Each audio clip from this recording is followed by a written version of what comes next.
Spread your love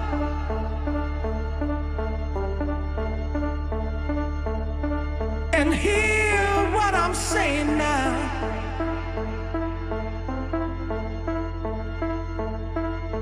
Spread your love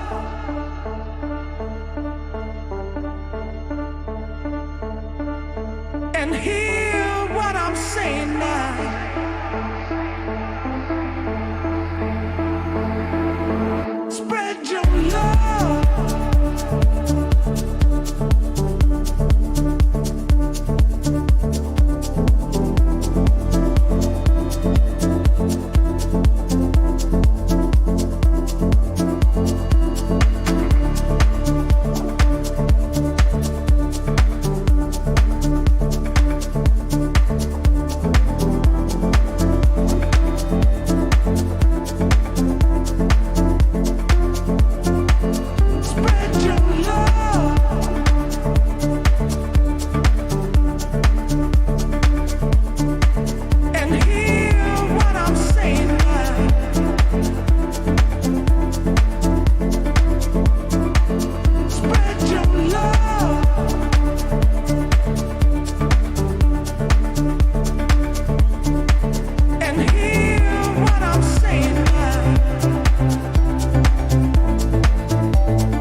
Spread your love.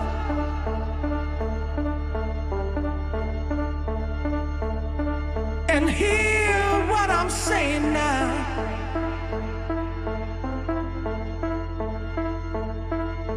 Spread your love.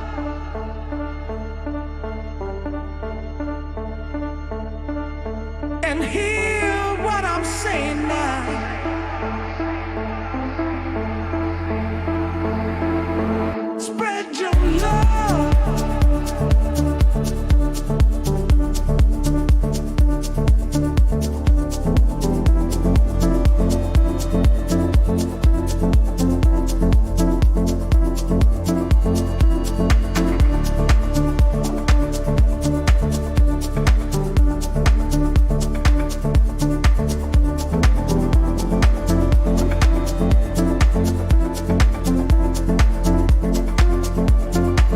Spread your love.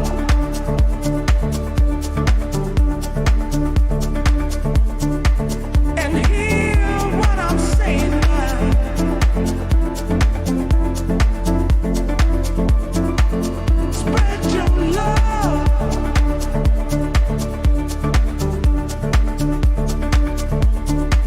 And hear what I'm saying now.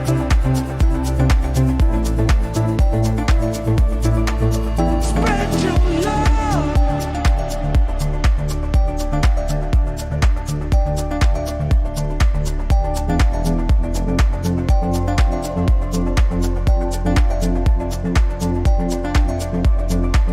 Spread your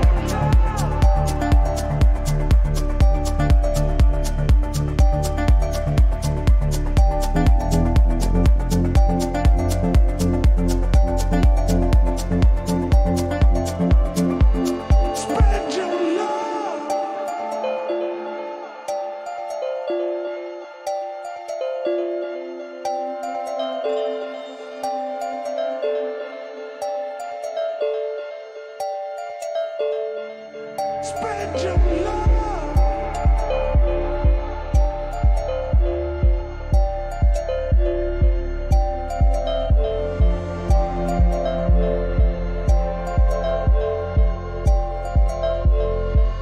Spread your love.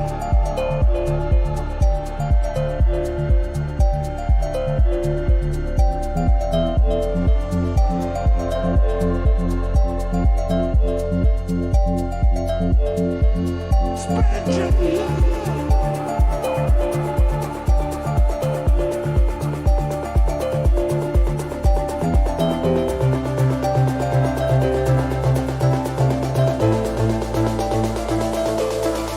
Spread your love.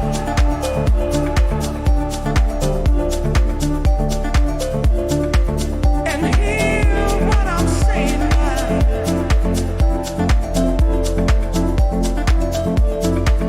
Spread your love.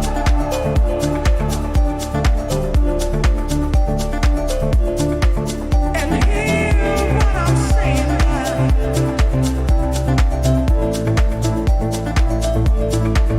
Spread your love.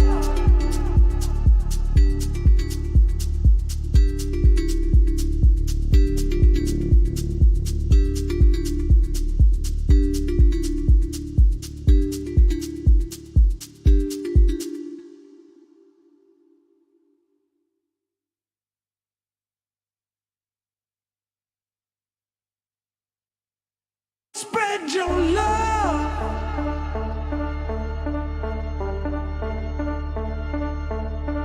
And hear what I'm saying now.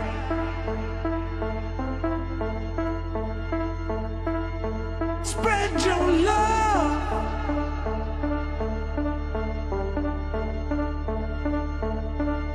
And hear what I'm saying now.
Breakfast Show. A Monday, a beautiful morning, a new week, man. They say fresh for the new week because, yes, last week we were heading to a weekend and a lot of things that took place right there at the weekend. It's something that we want to share with you. 22 minutes till we hit 8 o'clock. And yes, you are watching the one and only epic morning show called the Vooka Breakfast Show. Right now, we are live on YouTube and also live on Facebook. Join the conversation by using the hashtag Vooka Breakfast Show. And if you want to call us in, dial us in, and to send us your voice note, the number to do that is 060-493-3226.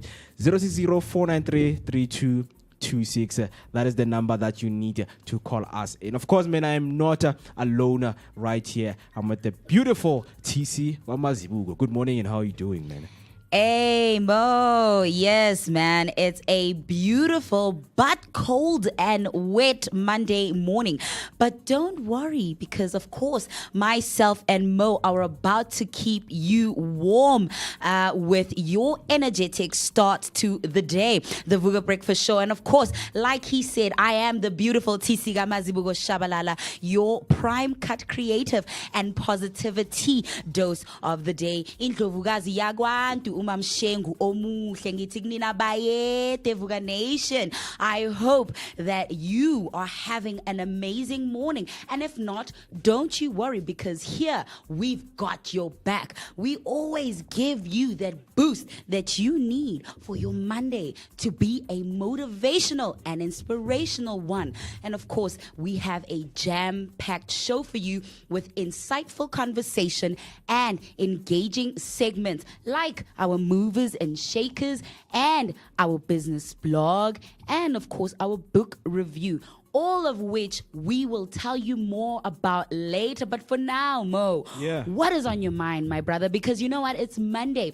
I just want to know, what is motivating you this Monday morning? Speaking of motivating me, man, is Vooka. You know, Vooka. Yes, and, yeah, man, I think a lot of people, that name has not synced in yet into what does Vooka mean. Vooka, what do you mean? Because it's not just waking up, but there are some of the things that you need to wake up to, you know, like realizing your dreams, the dreams that you once had as a young person, you know, and it's really nice to reignite some of those dreams that you once had as a young person, you know, because Abantu, when it comes to waking up, they're taking it for granted, man. Because now, even there's a generation that's being called a woke generation. Woke people, yes. You know, the woke people. The woke generation. So you have to ask yourself and you have to analyze yourself the concept of being woke as a whole. What does it mean to each and every one of us? Because it's something that I got to think about, you know, during the week. That, okay,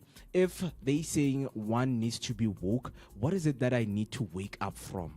That's the most important question. You know, I think it's a question that we can take all day to answer, even the whole week, because you know it's a youth month now, and we need to reignite that spirit of wokeness onto the youth. So man, Mo, I'm looking into it, man. That's quite an important one.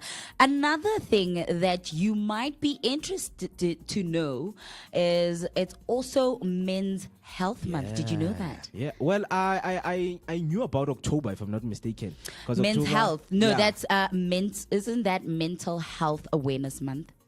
October, ne? Yes. Yeah, mental health awareness, where men have to take care of themselves, you know. Even the November one is called Movember. Movember, yes. I was thinking about that one. But I didn't know about June, though.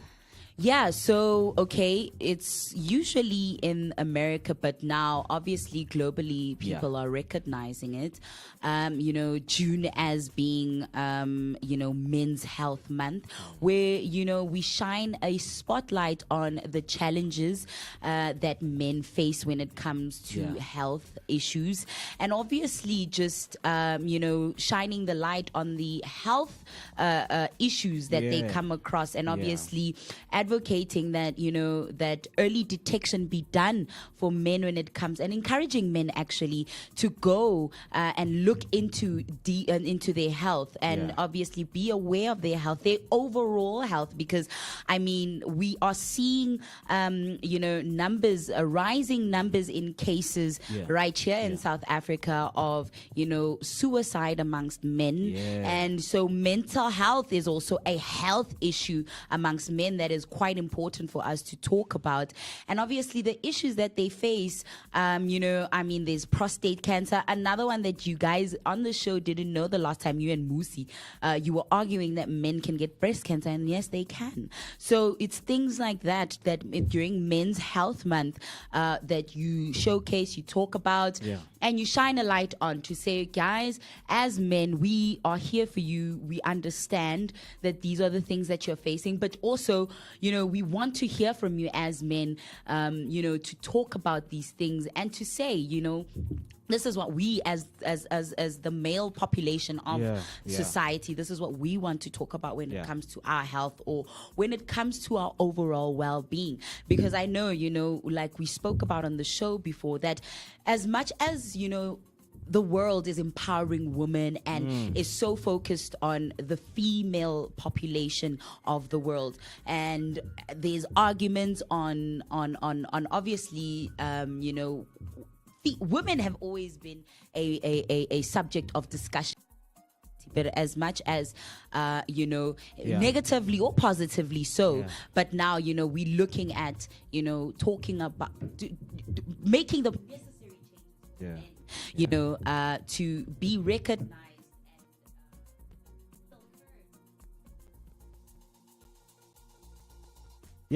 And one of the things, man, that I can tell you when it comes to mental health, I mean, there are a lot of elements and components that add up into, men finding themselves as victim of mental health in societies. Because nowadays, man, in this generation, a lot of men are faced with a lot of pressure, And I remember reading this book from Richard Reeves called, Male Inequality in Society. So, according to the United States, studies have been made into the, just the biology of a human being, looking at the biology of a girl and a boy. Yes. So they have found out that girls, they mature faster, or they grasp things faster than boys. So the education system, according to those studies, is against the young boys, right?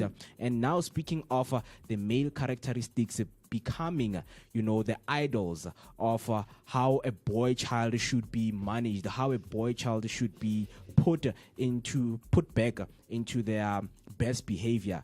It's it's no longer there. It's becoming non-existent. You are not having a lot of male teachers in classrooms. That's one of the issues, because they were speaking about balance. It's good to have female teachers and male teachers, but now we are seeing a lot of men, in society. When you look at the hierarchy of the people who are being pushed to be successful, it's women. So you see a lot of now the system is producing a lot of deadbeat fathers.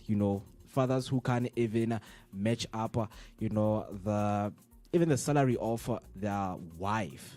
No, but I mean, statistically, so men are still one of the most highest paid employees in the world. How many men?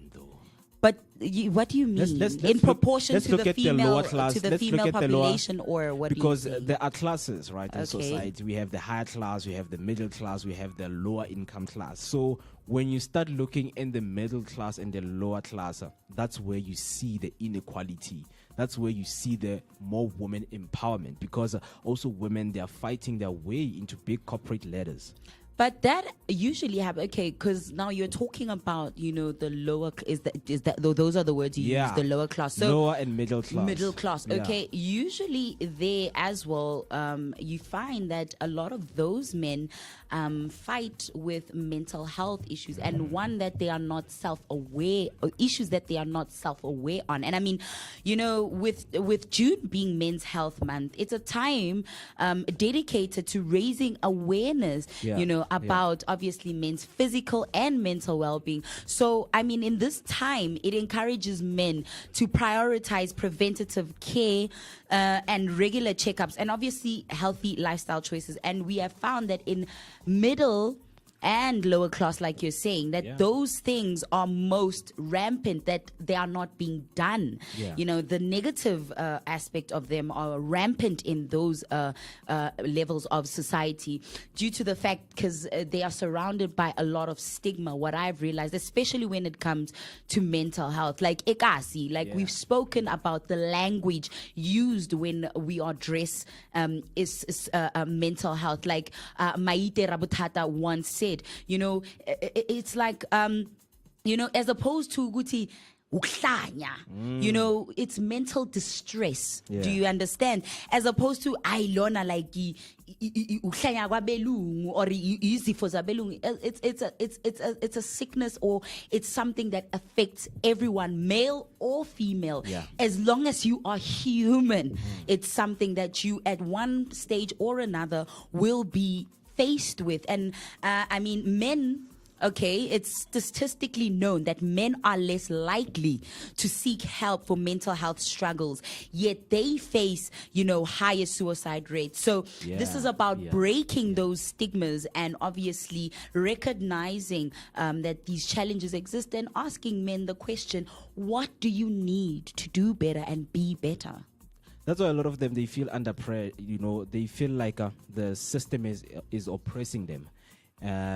As men also, they are part of, oppressing other men to say, a man does not cry. And those words, a lot of the time, they don't come from a woman. They come from men themselves.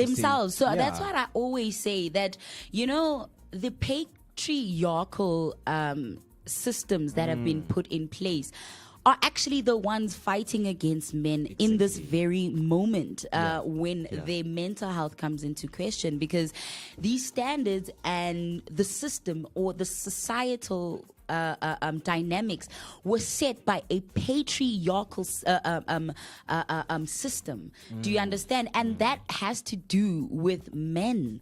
So at the end of the day, it's saying to men, you have the key to change, your own reality, and also to recognize the role that you play in your own well-being. Do you understand? You cannot help someone who does not come up and say, I need help. Hence, like the statistics say, that men are less likely to seek help when they are struggling mentally.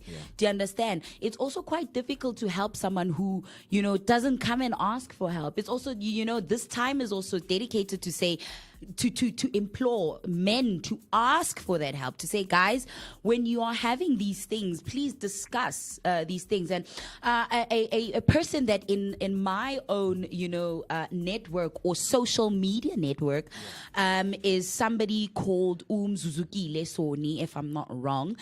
His name is Zuzukile Soni. He's got an initiative called the Startup Legal. He was somebody who also started something called Brown Sense. I don't know if you have been on Facebook long enough. Do you know of the Brown Sense marketplace? Brown Sense, no, it's the first time hearing it. Yeah, so it was a marketplace on Facebook that was started to, promote and encourage unity amongst Black-owned businesses. In order, to network and create a community where you can get business and also,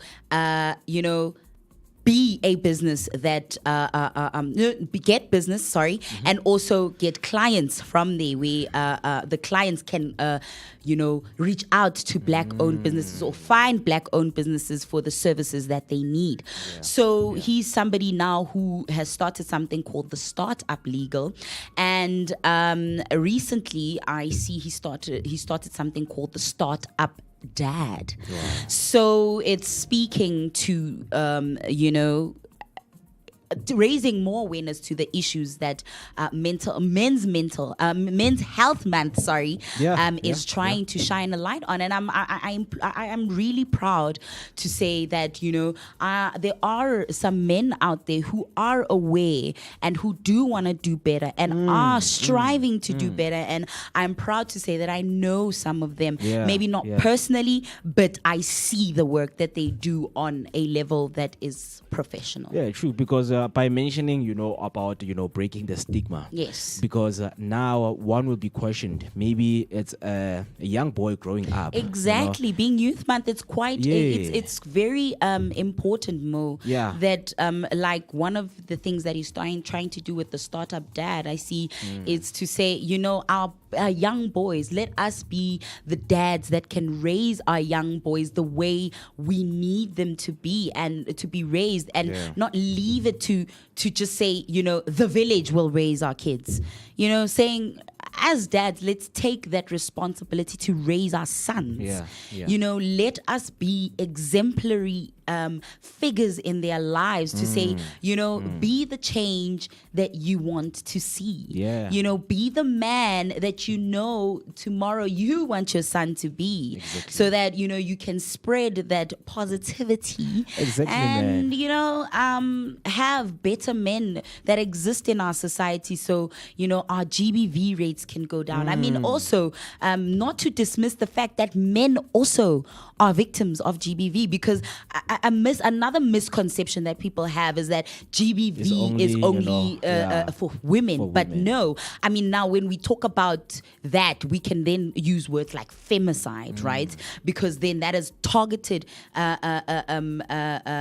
killing of a certain gender, and that being female. So like GBV, and that is what I want to say, is that GBV isn't only about the men. I mean, isn't about the women only. It's about the men. And we'd want to men to speak out about those stories, to speak out about those cases, and to seek help, because that also contributes to how they show up in society. Because what hurt people, right? Yeah. True, man. Because one of the important things is becoming a reflection of the best version of who you want it to be. Because also being a man in society, needs to be changed. The definition of what is a man. Because now in our social hierarchy, they look at your occupation, your income, even your social status, so that they can define you to say, no, you deserve to be a man. Even traditionally, culturally, when you go to cultures like Amaxhosa, when they go, because now it's initiation time. When somebody comes back from the mountain, he's regarded as a man. And if you did not go to the mountain, you are not regarded as a man. I think being a man is just doing the right things for your family or for the people in society. Acting right.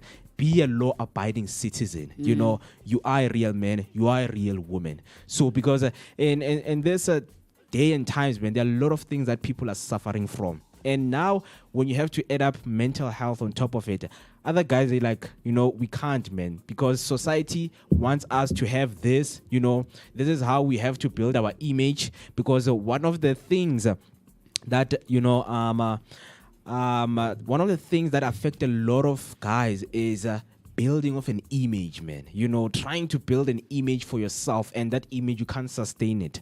Just because you can't sustain it, you end up being oppressed emotionally, physically and mentally. Then you end up taking your life because you couldn't reach out. That's how society has defined that I, as a man, this is how I need to look like. It's just an image. If you take away the image, trust me, you are taking all away the sorrows that we have developed over the years. But when it comes to mental health, it's something that us as human beings right now, I believe that mental health awareness should be for both women and men nowadays. It is. It's for everyone, Both Mo. men. I love it. It's for everyone. It's for everyone. And of course, right now, it's quite an important time, like you're saying, because the population, that the members of the population that are also starting to suffer a lot from mental health issues are the youth.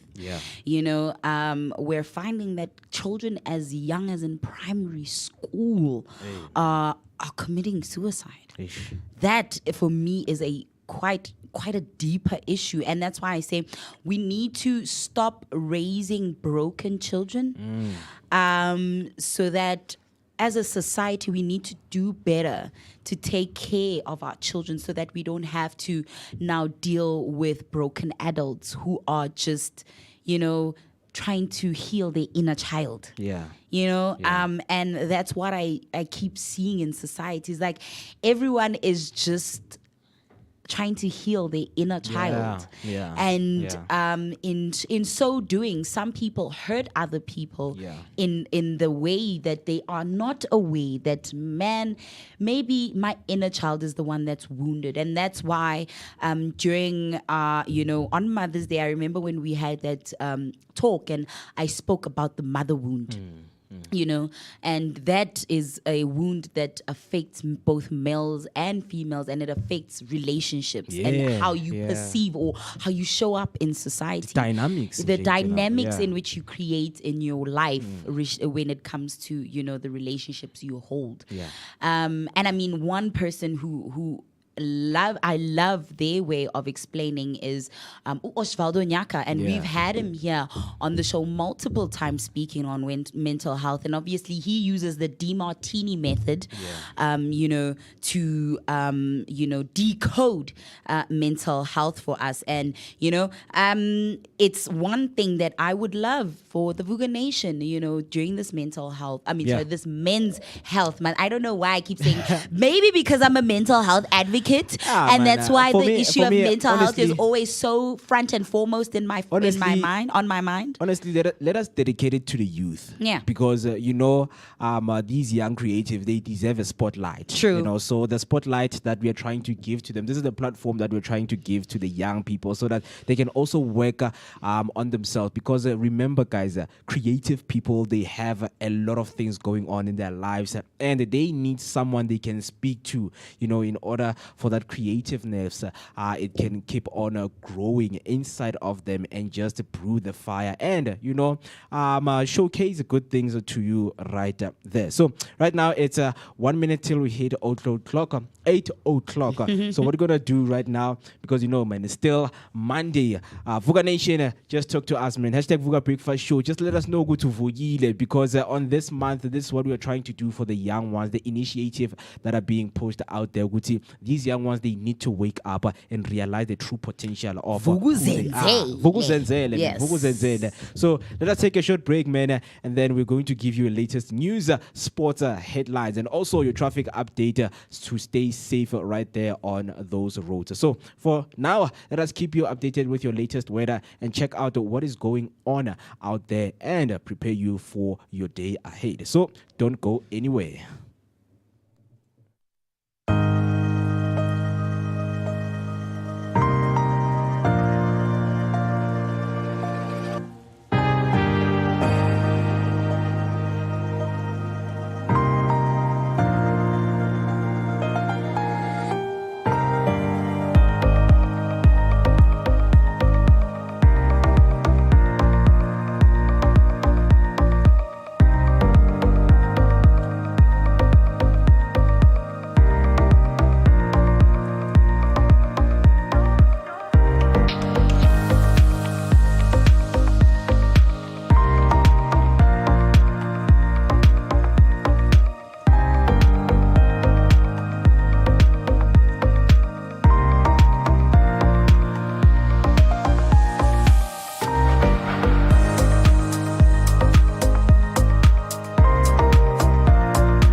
let's get you updated with what's going in and around Mzansi with your latest news headlines.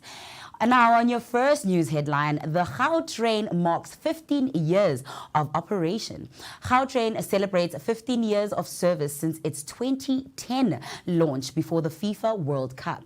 With over 200 million trips, the agency aims to expand access to lower-income commuters while boosting economic growth. CEO Topical plans to connect more cities, targeting areas like Fourways, Soweto, Lanseria, and Mamelodi. And now on your next headline, a 12-year-old crashes car into a 14-year-old. A teenager has died in Brakpan after being struck by a car driven by a 12-year-old. The collision occurred at the intersection of North Dean Avenue and Madeley Street.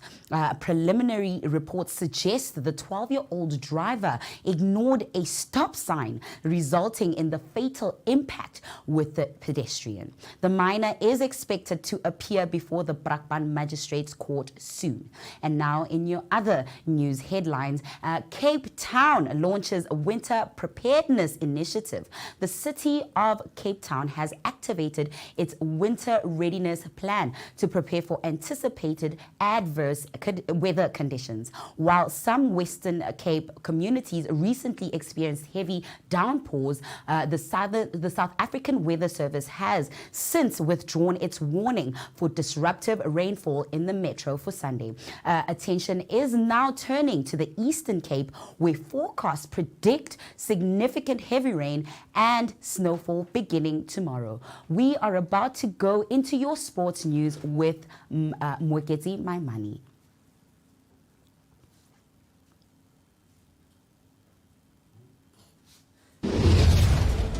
Hey family. Hi. My name is Tisiga Mazibugo Shabalala. My name is Mwekezi Maimani. My name is Musi Miss. My name is Ketsu Mguni. On the Vooka Breakfast Show. Every weekdays from 7 a.m. to 10 a.m. This is where we are going to have our topical discussion featuring various experts from different fields. We're going to take care of you and it's going to be amazing, man. Right now I'm on the set of the Vooka Breakfast Show, brought to you by the Blinko Network. Do not forget to subscribe. That's Vooka Breakfast Show on Facebook and all other social media platforms. Vooka.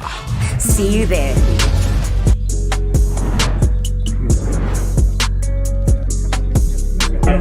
Well, yeah, shopping blossom memory. Yes. Wow.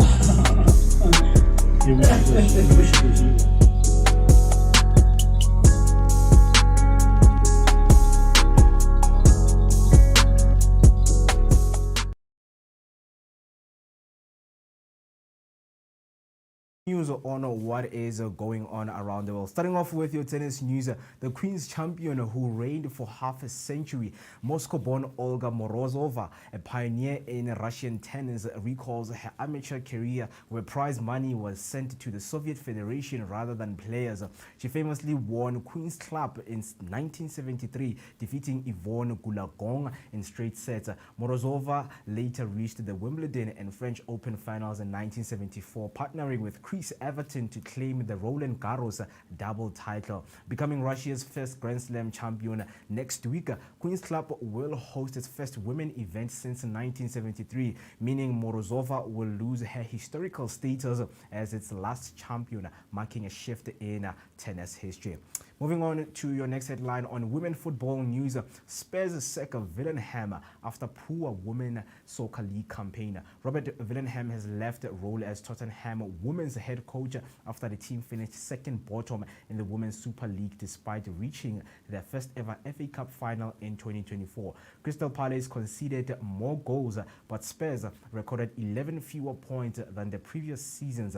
Andy Rogers acknowledged the special moments under Villenham, but cited poor results and performance as the season for the change. His exit followed Vicky Jepson's move to the U.S. women's youth team and comes just 2 days after Spurs men's coach Agne Postecoglou was also dismissed despite a Europa League triumph. Now heading over to your men's football news, Kabelo Dlamini and Ime O'Connor score for Bafana Bafana in COSAFA Cup victory over Zimbabwe. Bafana Bafana secured a 2-0 win over Zimbabwe, moving to second in the COSAFA group with 3 points, trailing leaders Mozambique by 1. Kabelo Dlamini converted a first half penalty while Ime O'Connor sealed victory with a towering header in the 78th minute. Coach Vela Kumalo made key changes after the 1-0 loss to Mozambique, injecting energy into the squad. Zimbabwe's goalkeeper Martina Mapisa impressed, but Bafana Bafana persistence paid off. They now face Mauritius on Tuesday in a must-win match to keep their knockout stage hopes alive. That's all for now. Stay tuned for more sports and news updates throughout the show. Don't forget to share your thoughts on these headlines with us on social media using hashtag Vooka Breakfast Show, and send us your voice note on 060-493-3226. Now, let us prepare you for your morning traffic update with TC Kwamazibugo standing by. Hey family. Hi. My name is Tisiga Mazibugo Shabalala. My name is Moketi Maimani. My name is Musi Miss. My name is Ketumguni On the Vooka Vooka Breakfast Show. Every weekdays from 7 a.m. to 10 a.m. This is where we are going to have our topical discussion featuring various experts from different fields. We're going to take care of you and it's going to be amazing, man. Right now I'm on the set of the Vooka Breakfast Show, brought to you by the Blink-On Network. Do not forget to subscribe. That's Vooka Breakfast Show on Facebook and all other social media platforms. Vooka. See you there. This is Ted, the Wild Irish Comedian. You're watching Vooka Breakfast Show. Tune in every morning, Monday to Friday.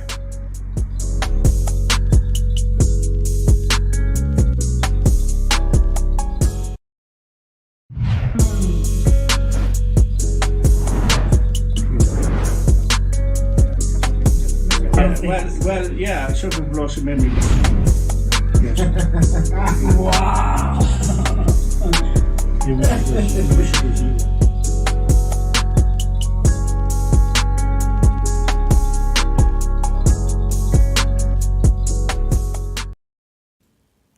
Now, let's get you safe on those roads on this wet and slippery morning with your latest traffic update. On your first traffic update, there's a stationary vehicle on the N1 southbound after the Winnie Mandela Drive, blocking the left lane. Stay alert and use the emergency lane if necessary. Because the roads are wet, drive safely. There's a felt fire on the N1 southbound at Moroka Bypass. Visibility may be affected, so stay alert when crossing that area. There's a stationary vehicle on the N1 northbound at the Moroka Bypass, blocking the left lane. Stay alert and use the emergency lane if needed. Now, on your other traffic update, there's a crash on the N3 northbound after the Linksfield Road ramp to the Linksfield Road M16, with 1 lane out of 5 being closed. That is all from me for your traffic. And if you happen to be on the road, do make sure to share your traffic updates using the hashtag Vooka Breakfast Show and hashtag Vooka Traffic, or send us your voice notes on using the number 060-493-3226. Now, of course, let's get you started on your day with that energetic start to the day. Of course, man, it is your energetic start to your day, you know, man, accompanied by that daily dose of positivity and motivation that we all need on this wonderful Monday morning. Right now, man, what are you up to, man? Because it is cold and we woke up with a rainy morning while it's cold. So just tell me, man, what are we doing this morning? What are we eating? Because I know some of you, your stomach are grumbling. Maybe if you are getting ready to, eat and prepare breakfast for yourself. Maybe you're going to work, or maybe your child is even late for school right now. What is it that you're preparing for them? Because last week Friday we spoke about this culture that black people must stop, which is eating bones on June. Why are you eating What do you bones? mean bones? Oh, amatambo, like Amatambo. Yo, Joe, but that stew is so nice. Bone stew is so nice, like meaty bones. First of all, it's not just bones. Correction, Mo, it's meaty bones. Yeah. Yes. I mean, come on, man. You even hearing yourself. Kabanga. Okay, meaty bones. It sounds nice in English, ne? Where now you're going there as a Zulu person, as a Tswana person, Soto. How fika kwa orekopa marapa na nama. Like, come on, man. Like, let us try to make sense in that. But yeah, man, speak to us, man. I see some of the comments came through in right there on YouTube. Zinzi Elizabeth, man, saying, good morning. I'm a Vooka Amat. It's a new week and we are here. Hashtag Vooka Breakfast Show. Temimni coming through saying a very good morning, team. Hashtag Vooka Breakfast Show. Hashtag Sivugila. Hopefully you had a wonderful weekend. And hashtag it is a new week and a new day. Vooka Nation, stay blessed and enjoy your day. To you two who's just joined in and you're going to be with us for the rest of the show, please do make sure that you enjoy the rest of your day. It's going to be an epic week that we are going to have. And of course, man, there are guests that are going to be joining us right here in the studio, in which is something that we're going to be announcing to you shortly. What I need you to do is connect with us throughout social media platforms. We are Vooka Breakfast Show on YouTube. We are Vooka Breakfast Show on Facebook. Also, Instagram, X, and also TikTok. It is Vooka Breakfast Show. And if you want to dial us in, send us your voice note, your picture on how your traffic or your morning sunshine, your rainy morning. Yeah, because it's raining, man. Yeah. It's wet. And speaking of that, man, I see right here, Hector sent us 2 pictures from his side that I'm going to show you shortly right now onto how he woke up, the weather in his side looking like. So right now I'm just preparing these pictures, man, because it's really nice to engage with you guys on this level, man. You know, this is the power of technology. You are able to send us, where you are, live time. It's what we call live time. So these are the pictures that I wanted to show you right there, full screen. There we go. So this is one of the beautiful real pictures. time, not Yeah, live time. live Real time. Oh man, live time and real In time. real time. In real time, man. This is a real time picture. It was taken today morning. This is how it's looking like. And then moving In Job Center. in job sentiment, man. And as you can see, man, there was clouds right there, but even though there were so clouds, you can see, sunshine, man, trying to come out just to bless us on this beautiful, cold Monday morning. And then on the next pic right here, that doesn't want to scroll next.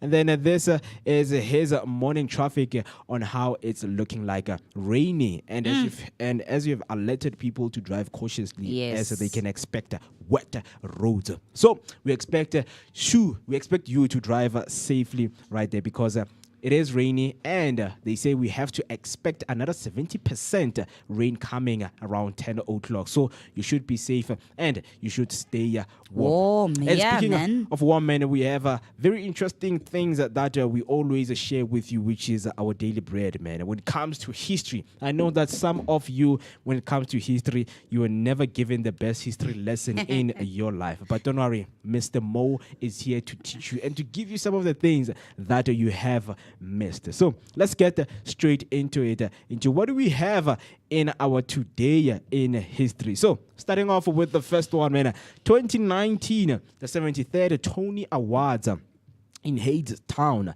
Best Musical. The Ferryman Best Play, Bryan Cranston and Elaine May win.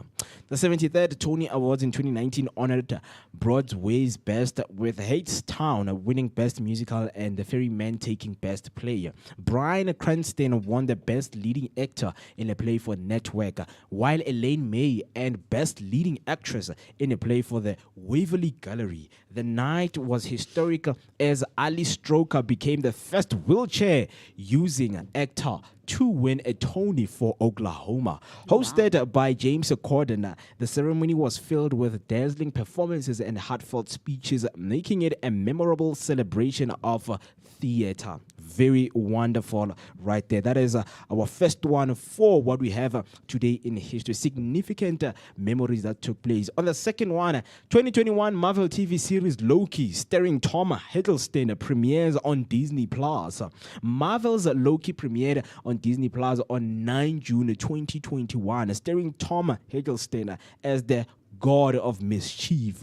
The series follows an alternate Loki captured by the Time Variance Authority, also known as the TVA, after disrupting the timeline in Avengers Endgame. Created by Michael Waldron, the show explores the themes of identity, free will, and multiversal chaos with standout performances from Owen Wilson, Sophia DiMartino, and Jonathan Majors. With 2 seasons concluding on November 9, 2023, it became a fan favorite, praised for its storytelling and visuals. Definitely, you have to go and watch it out, right? That's the second one. And then on the last one, in 1990, Michael Jackson is hospitalized with inflamed rib cartilage in California.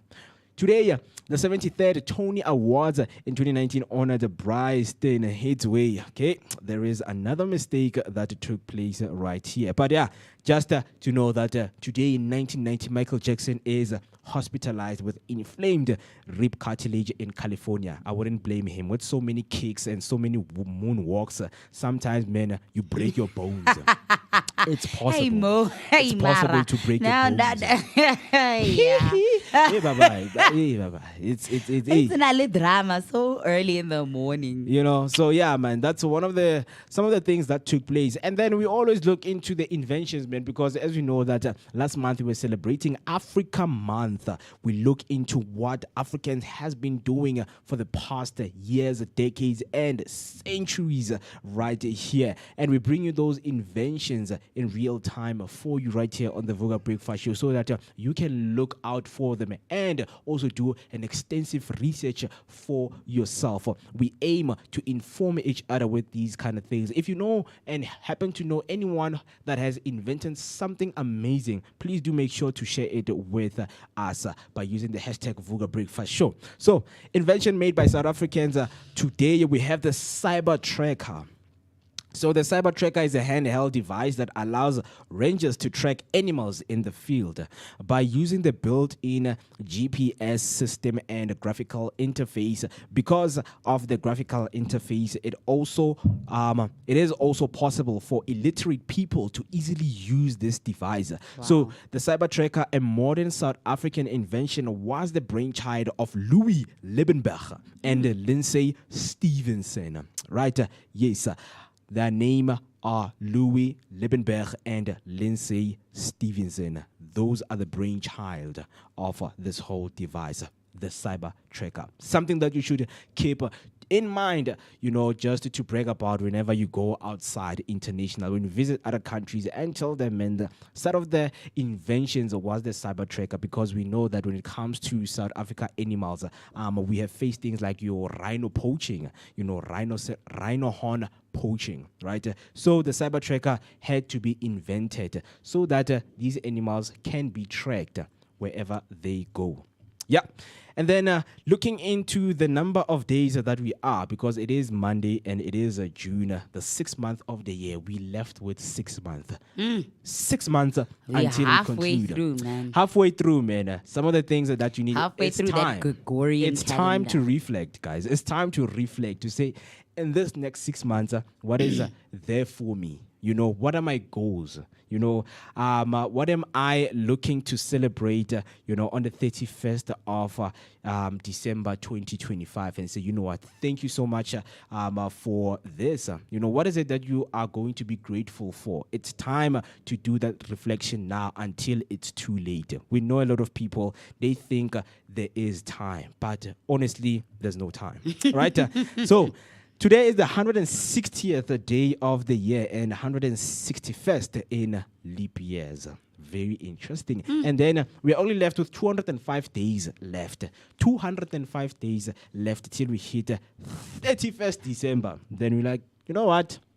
We've done it, man. We've done it. A lot of people have been looking forward to this day. And even, man, I know that a lot of people are looking forward for tomorrow. But it is very important to remind each other of how many days are left so that you can Vooka. And then we are left Wake with up and smell that 28 weeks remaining on our calendar. Those are the weeks remaining, and those are the days remaining. And then, speaking of National Day, we know that we always have a National Day in our calendars and celebrate some of the significant things that we go through on our day-to-day life, right? And then on a National Day, we have the Coral Triangle Day. So, the Coral Triangle, spanning over 2 million square miles in the Western Pacific Ocean, is home to 75% of the world's coral species and rich marine biodiversity. However, since the 1950s, climate change, pollution, and human activities have drastically reduced coral pollutions. Established in 2012, Coral Triangle Day raises awareness about protecting this vital ecosystem through education and conservation efforts. Events like beach cleanups and advocacy campaigns encourage global action, completing initiatives like World Ocean Day and Ocean Need Action to safeguard marine life. So that is a day that is being celebrated today. And speaking of celebrating national days and who is growing up, of course, you know that we always highlight those celebrity birthdays that you guys always look forward to. The people that you idealize, the people that you love in your daily life, you follow their social media pages. We remind you that they are still with us and they're still living a good life. So let us look into the celebrities who are growing up today. So today, Johnny Depp is growing up. Really? Wow. Born today, 1963, turning 62 years old. Interesting fact about him, his passion for music, which led him to drop out of high school at 16 to pursue a rock music career. Actor who starred as Captain Jack Sparrow in the Pirates of the Caribbean film franchise and also played leading roles in the film Edward Scissorhands, Ed Wood, Donnie Brasco, Blow, and What's Eating Gilbert Grape. He won a Golden Globe Award for Best Actor for his role in Sweeney Todd, the demon barber of Fleet Street. Happy birthday to Johnny Depp, man. I love him, man. Pirates of the Caribbean. Come on. Come on, Jack man. Sparrow. I mean, there's this nice movie you should check it out of his Transcendence. Do you know Yes, I Transcendence? know that. I love that Come on, movie. man. I Come love on, that man. movie. Oh. That's also one of my favorite of his. Yeah. Best. So, long live, man, Captain Jack Sparrow. And then the next one we have, it's Diego Lainez. Born today, 2000, turning 25 years old. Interesting fact about him, he is the brother of a fellow professional footballer, Moro Lainez. Mexican professional soccer player who's known for playing in the Liga MX Club America. He also played for the Mexico Under-17 national football team. In 2019, he joined La Liga's Real Betis on a 5-year contract. He then signed with Tigres UANL. Happy birthday, boy. We just wish you to see you on those top flight clubs that we always watch and see in our screens. But happy birthday to you. And then the last one we have right here is TD Jakes. TD Jakes was born today in 1957 and is turning 68 years old. Interesting fact about him, Jake had his DNA analyzed and his Y chromosome showed that he is a descendant from the Igbo people of Nigeria. Oh, yes. And then a pastor of the Porter House, a mega church with 30,000 members whose sermons are broadcast all over the world on numerous stations, including Trinity Broadcasting Network and Black Entertainment Television, BET, right? That is the one and only TD Jakes. So, a very happy birthday to everyone who is growing up today, especially the celebrities that we always look, up to and idealize in our day-to-day life. May they keep growing. And if you happen to know anyone who is growing up and you would like to give them a special shout out, do make sure you leave their name on the comment section by using hashtag Vooka Breakfast Show, and let us help you to celebrate their birthday. You're not gonna do the happy birthday. Ish, that one. Yay! We need our. Hooray! Hooray! Hooray! Yeah, we were speaking about changing the sound because we need our unique sound. Where I think it's that one we saw on TikTok. Oh yeah. You know, the happy birthday, yo. That's how you should celebrate your birthday. That's how you should celebrate your birthday in style, man. You know, bringing that fun, and moments that you would always cherish with your friends and families. 28 minutes past 8, it is the time. So what we're about to do right now is to take a short break because tell me and to tell you what, man, Mr. Colin Malindisa is right here in the building. The conversation that is about to take place after this short break. And then all I need you to do is to stay connected with us through our social media platform. We are live on Facebook and YouTube. Conversation that you do not want to miss. So do not go anywhere. Buckle up.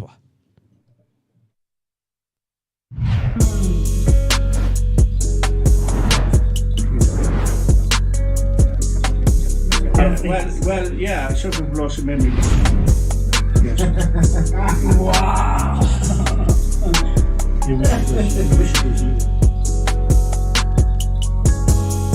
This is Ted, the Wild Irish Comedian. You're watching Vooka Breakfast Show. Tune in every morning, Monday to Friday.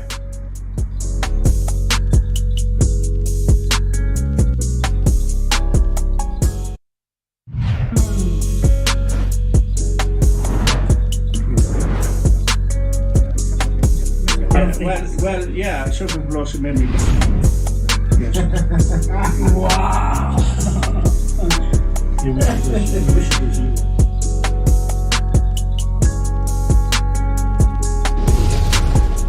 Hey family. Hi. My name is Tisiga Mazbugo Shabala. Hey family. Hi. My name is Tisiga Mazbugo Shabalala. My name is Muketi Maimane. My name is Musi Miss My name is Ketue Ketumguni. on the Vooka Vooka Breakfast Show. Every weekdays from 7 a.m. to 10 a.m. This is where we are going to have our topical discussion featuring various experts from different fields. We're going to take care of you and it's going to be amazing, man. Right now I'm on the set of the Vooka Breakfast Show brought to you by the Blink-On Network. Do not forget to subscribe. That's Vooka Breakfast Show on Facebook and all other social media platforms. Vooka. See you there.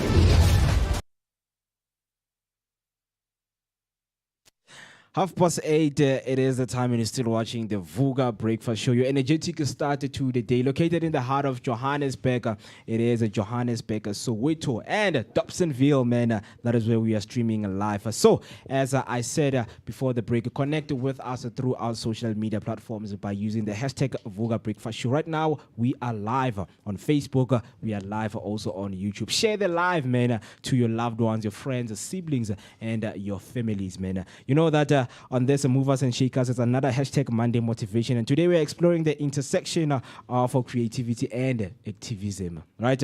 Yeah, but I know when I speak about activism and being motivated, I promised you that Mr. Colin Malindisa is going to be joining us right here. So, Mr. Colin is from an organization, organizations called Lesego Foundations and 360 with Colin M. Right? Let us just give him a warm welcome right here on the Vooka Breakfast Show. Good morning, my good sir. And how are you doing on this beautiful morning? I'm doing very, very well. Thanks for having me. Yeah. It's a pleasure to be here and share the space with you. Yeah. And I enjoy the creativity space. So thank you very much for having me.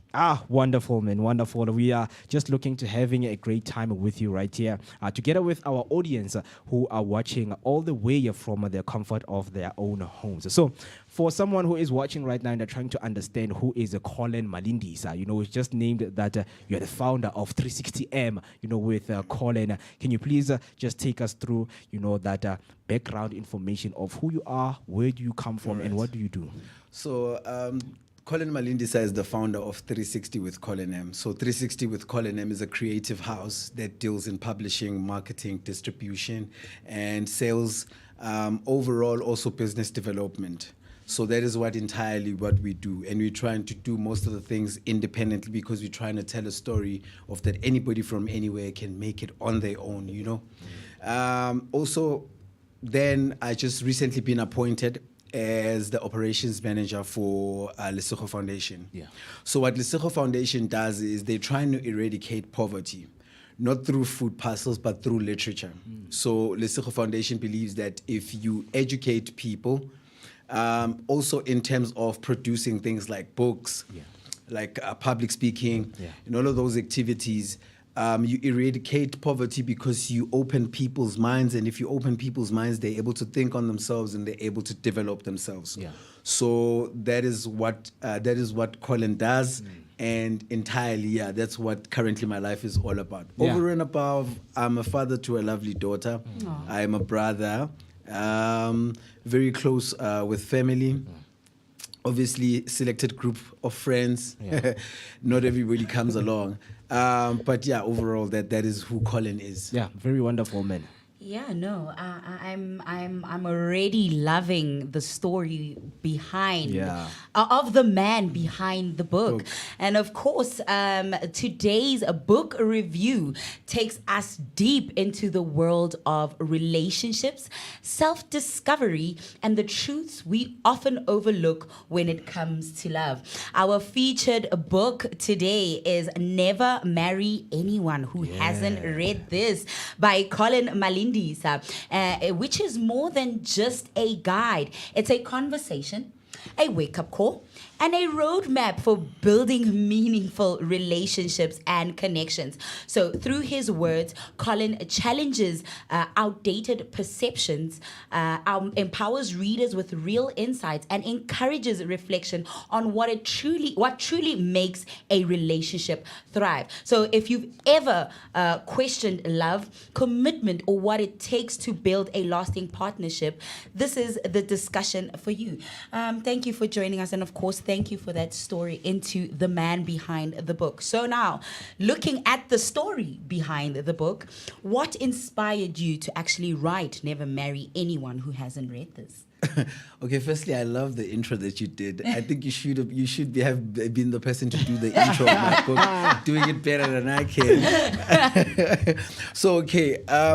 So this is where it all starts. It all starts with me growing up without, obviously, in our societies, I'm talking if you're from Soweto, Ekurhuleni, everywhere in your townships and so on, we don't have proper guidance in terms of relationship. We go into exploring ourselves. We were just talking about that. And because of that, there's a lot of misguidance that we give each other as peers, and there's a whole lot of things that we engage in that I can say they deter your life for the worst. For instance, if you're a man, you believed if you have a lot of women, you the man. You know what I mean? If you're a woman, if a lot of guys want you, you the woman. Then it means you're the baddie. You're the baddie. So growing up like that, I engaged in a lot of relationships, and they were all failing and failing and failing. They were all ending terribly. The wake-up call began in 2017. My daughter was approaching 2 years, and me and her mother, we broke up. That really hit me hard to say, but why has this been a pattern in my life? Why are all my relationships failing? Why is things not working out? Why am I always in the space whereby at the end of the day, regardless of how good the relationship was, but there's going to be people that are going to be hurt. There's going to be people that are going to be crying.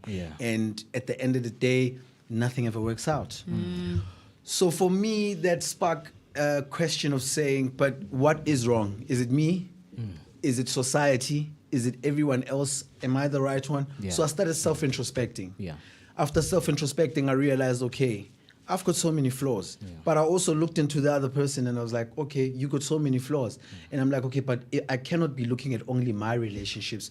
And then I started looking at peers around. I started looking at society. And then I came across and I started doing research on it because I wanted to write a book that could impact people to have better relationships, healthier relationships that could lead into healthier marriages. And in that journey, I came up with 21 lessons. Oh, yes. All of those lessons that I came up with, it's lessons that are sort of like a guide to what to do to have a healthy relationship, things to be careful of, hazardous things to look out for. So that is how the book came about, and that is where the inspiration came. To write the book, it only took about 2 years. But the most interesting part is I feel like God was involved in this whole thing. Because every little thing that I wrote in that book, I came to experience it twice with double intensity, with a greater experience of it. So even if I wrote that if somebody harms you in your life, you leave them, and I felt that okay, I've done it before. Somebody loved me, and I left them. Yeah, but God came in the space and said, but now I'm going to give it to you in a more intense way. I'm going to give you someone you really gonna love, and someone who's really gonna love you, but they're gonna be so bad for you. So I went through all of those experiences, all of those 21 lessons, and it also came with spiritual growth.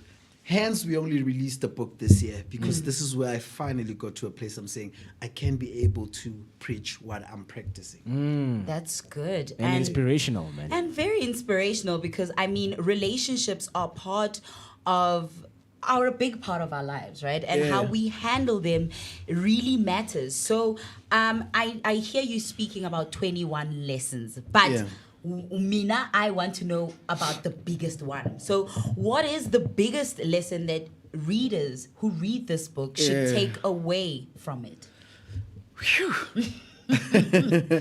All right. First, I want to say I'm glad that you said that relationships are the biggest part of your life. In this book, I also actually explore the idea and express the experience that 99% of your life is actually controlled by the relationship you're in. True. You know, if you wake up today and you fight with your girlfriend, it's going to be difficult for you to just, you're going to get a show and just do it properly. It's going to be challenging. You're about mood, you're about grumpy. But if you woke up and then you're morning glory, everything is okay. More figure, you're going to be yourself. The biggest thing is, there's a chapter that says the soul can foresee, the soul can sense, the soul can foretell. So it's about your soul. Oftentimes we're in relationships whereby there's something that tells you you're in the wrong place at the wrong time with the wrong person.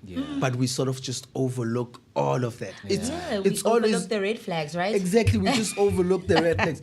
But more than anything, it's not also because red flags is more of a practical thing. Yes. When I'm in that chapter, I'm talking about the soul, right? The soul it's your key communicator to internally and externally what is going on around you. So most of the time you find yourself that, no, man, the person that I'm with, there's something that's not right, regardless of how much they love you, but there's just something that's not settling, Yeah. That is the most powerful lesson. And then another one is there's a chapter that's called Never Stay in Hell Trying to Make It a Heaven. Wow. Okay.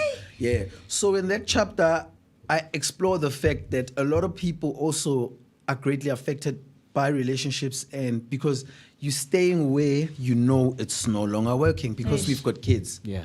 Because of if we separate, I will lose 1, 2, and 3. Because I benefit 1, 2, and 3. Yeah. So we compare the things. Yes, we so we're in a space whereby we're scared to lose what's not working for us, and at the same time, that very same thing is blocking what's supposed to come to us. Wow. So that's why people say it's like, my relationship was a spy these days. Yeah,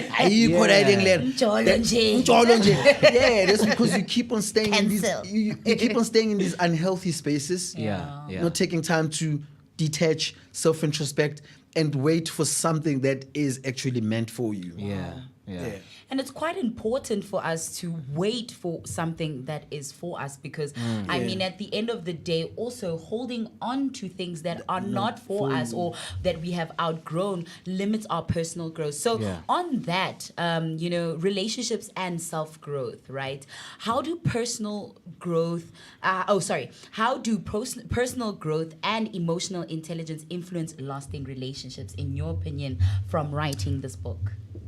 Wow, that's a very interesting question, I have to say, because the reason I'm saying it's an interesting question is because what you're asking can make or break a relationship. True. Have you had people say, "Guzi relationship yakhe isebenze mele ube domnyana"? Like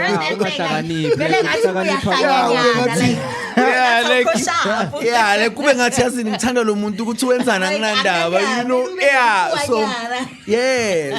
so that is so that's why I'm saying it's a very interesting question. It also gets me thinking for a second. Yes. So with that being said, also, so that also can affect the relationship. True, because you will have zero tolerance for nonsensical things. Because you're emotionally intelligent, because you personally developed, and also when you personally developed, you tend to also not necessarily look down on other people, but you tend to also have your standards very high. And sometimes the best place to be at is to date down but not up. Ooh. We spoke about that, remember? Yeah, Remember yeah, hypogamy? Hypogamy. Yes.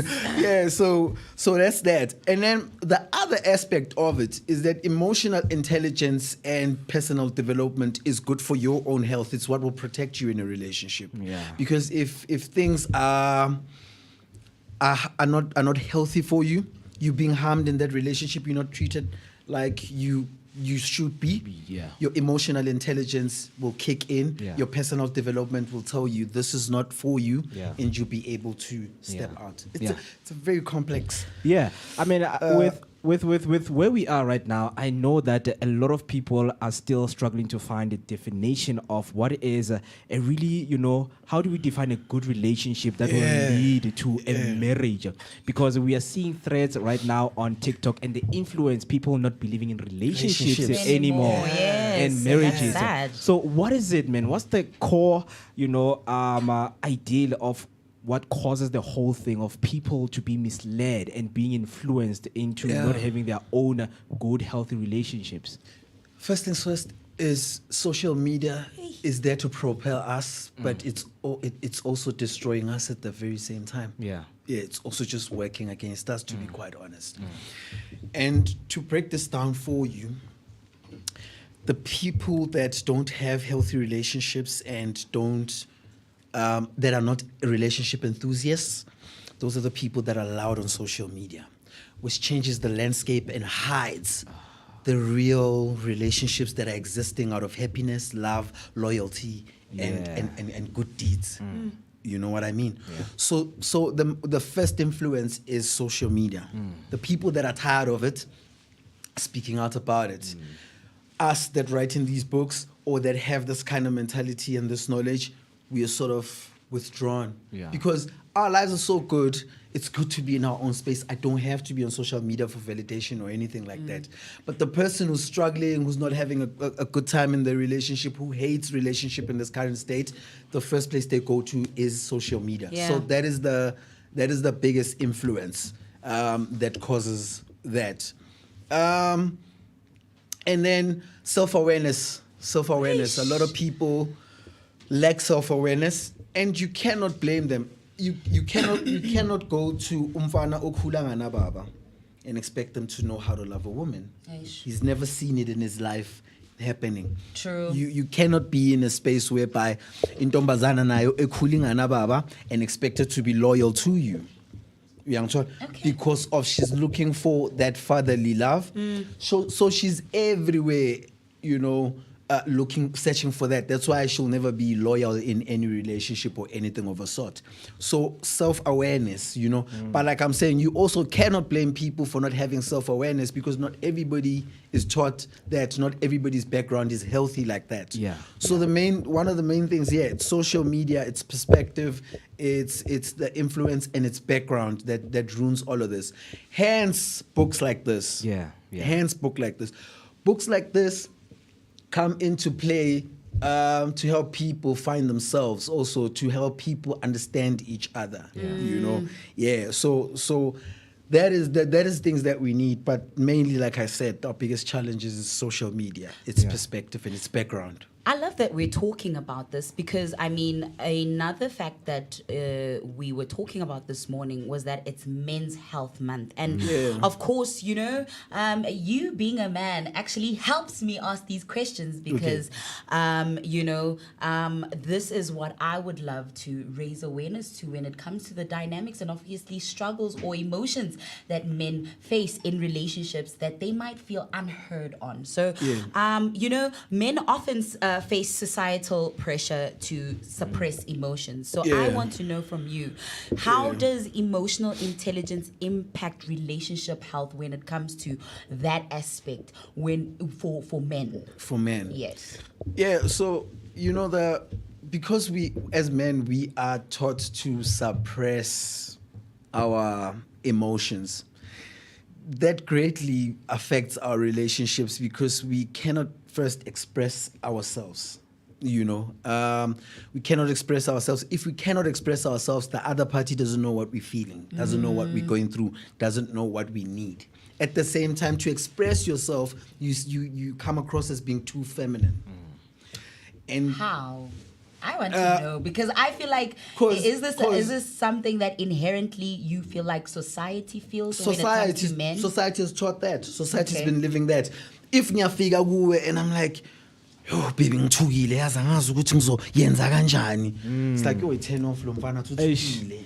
Akayenza kanjani. Indoda enjani. Like indoda enjani. Yeah, exactly. It's always those words, indoda enjani ethukile. Like you're supposed to be coming up with solutions. Yeah. So I'm supposed to be like, no mangazi ukuthi kuzoyenzakalani. No, we got this. You know. Yes, it is a good thing to do that, but at the same time, for the fact that we're not given space to do that, it affects us, it works against us, because awungazi kahle kahle ngumuntu ukuthi what are my fears, what are my hopes, what excites me, what depresses me, what am I going through, awungazi. Into yaziyo nje ukuthi indoda mele, yabona.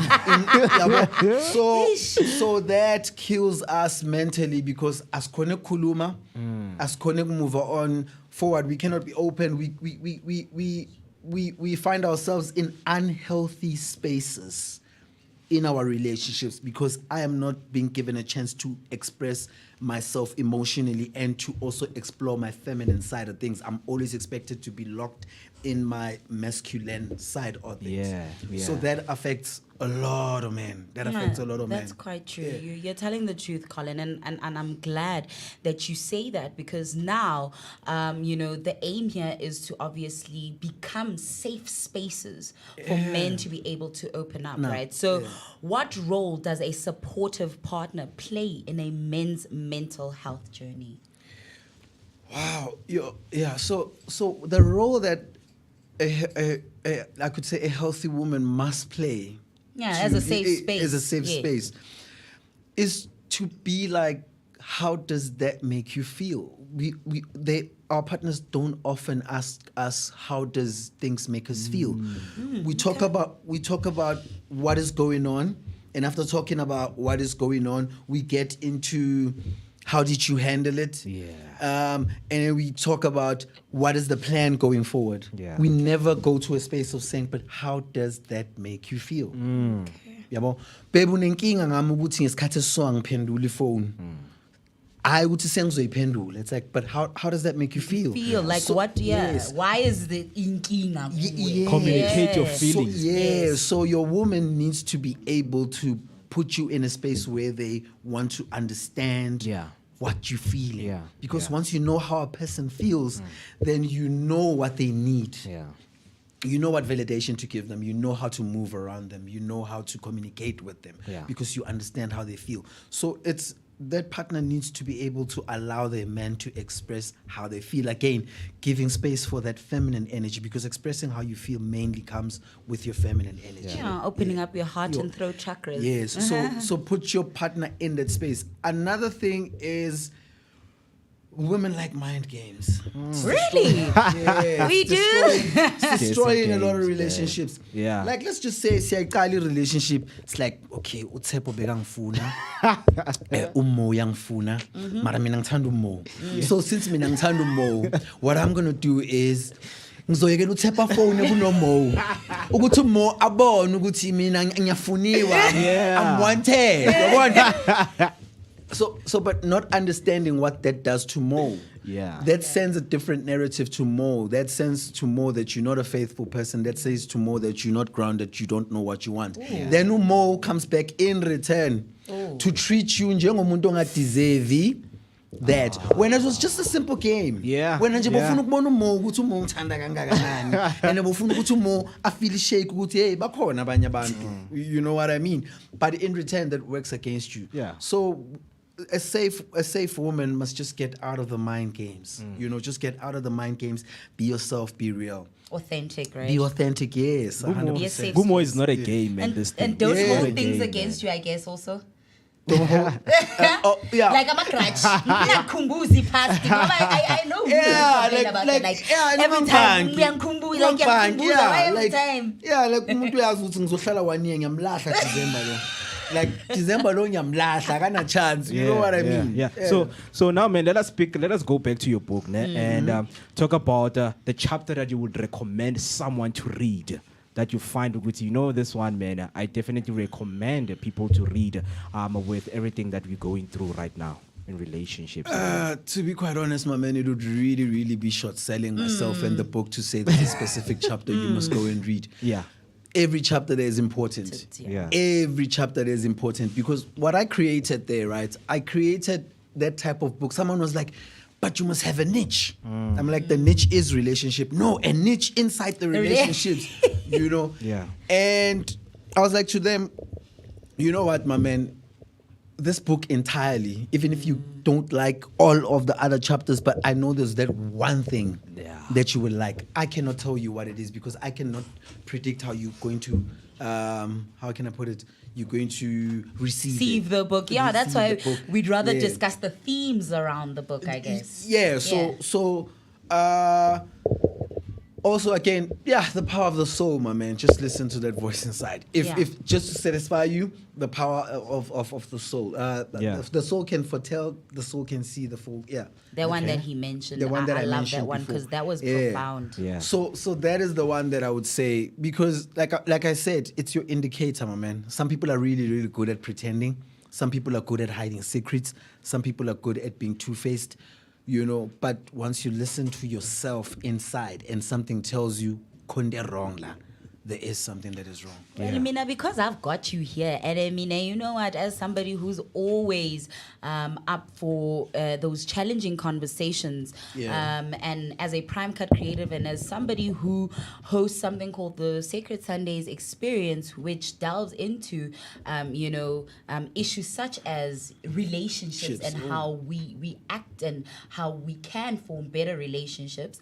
I just want to know, now, because we can't really discuss as to the specific chapters. We're going to discuss the themes around the book, which is okay. And like I mentioned to you, since it's Men's Health Month, we want to know those issues that men face in relationships. Since this is never marry somebody who has read this. So a issue that we have picked up or that has been picked up in society is that many men struggle with expressing vulnerability. So how can couples foster better communication and understanding according to what's in your book?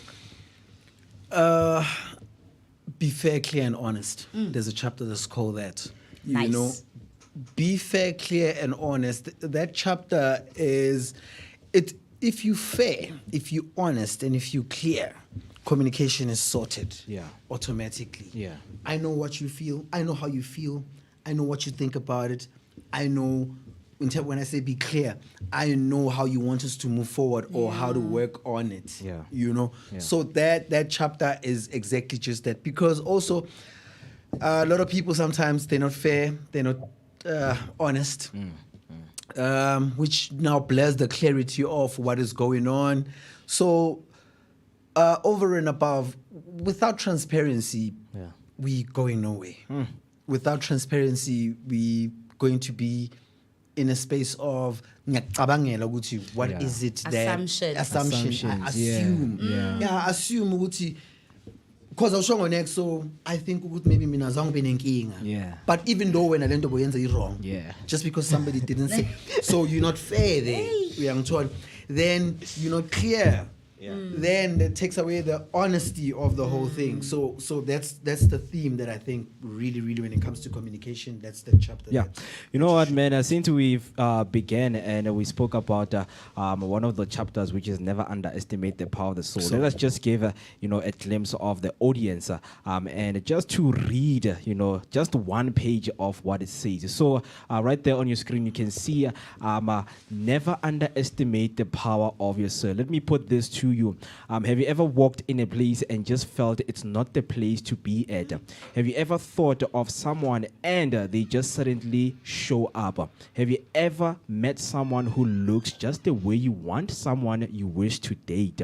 I mean, a great smile, right height, maybe even how they sound when they speak. They suddenly, you get the feeling and hear a little voice inside of you telling you that they have it all, but they're not right for you. Sometimes you're having a conversation with them and without their eyes all over the place, no signs of them showing you that they're lying and not even stuttering, but you just get a strong feeling that they're lying, only to find out that it is true. Now, that's your soul living. The soul can sense, the soul can predict, and the soul can foresee.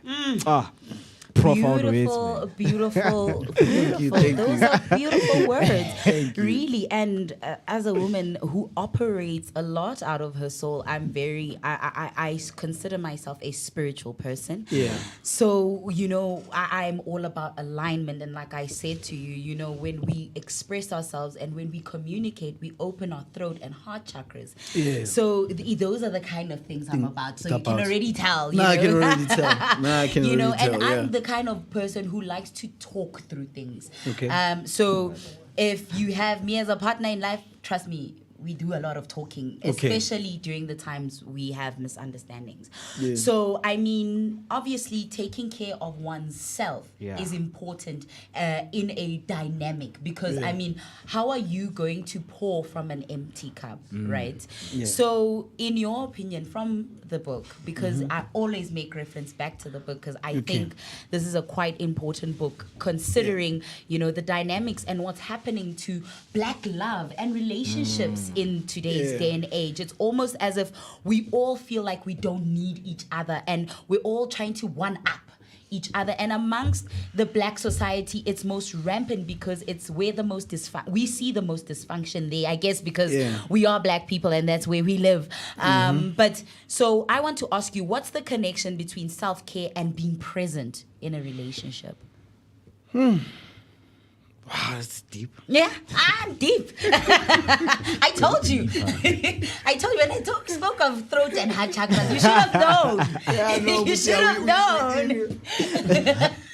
You should have known. So please repeat the question again. So, you're saying, what's the connection between self-care and being present in a relationship? Because, I mean, most of us, sometimes we are not present. See, good relationship for the sake. Like I get you. We're not, and then, okay.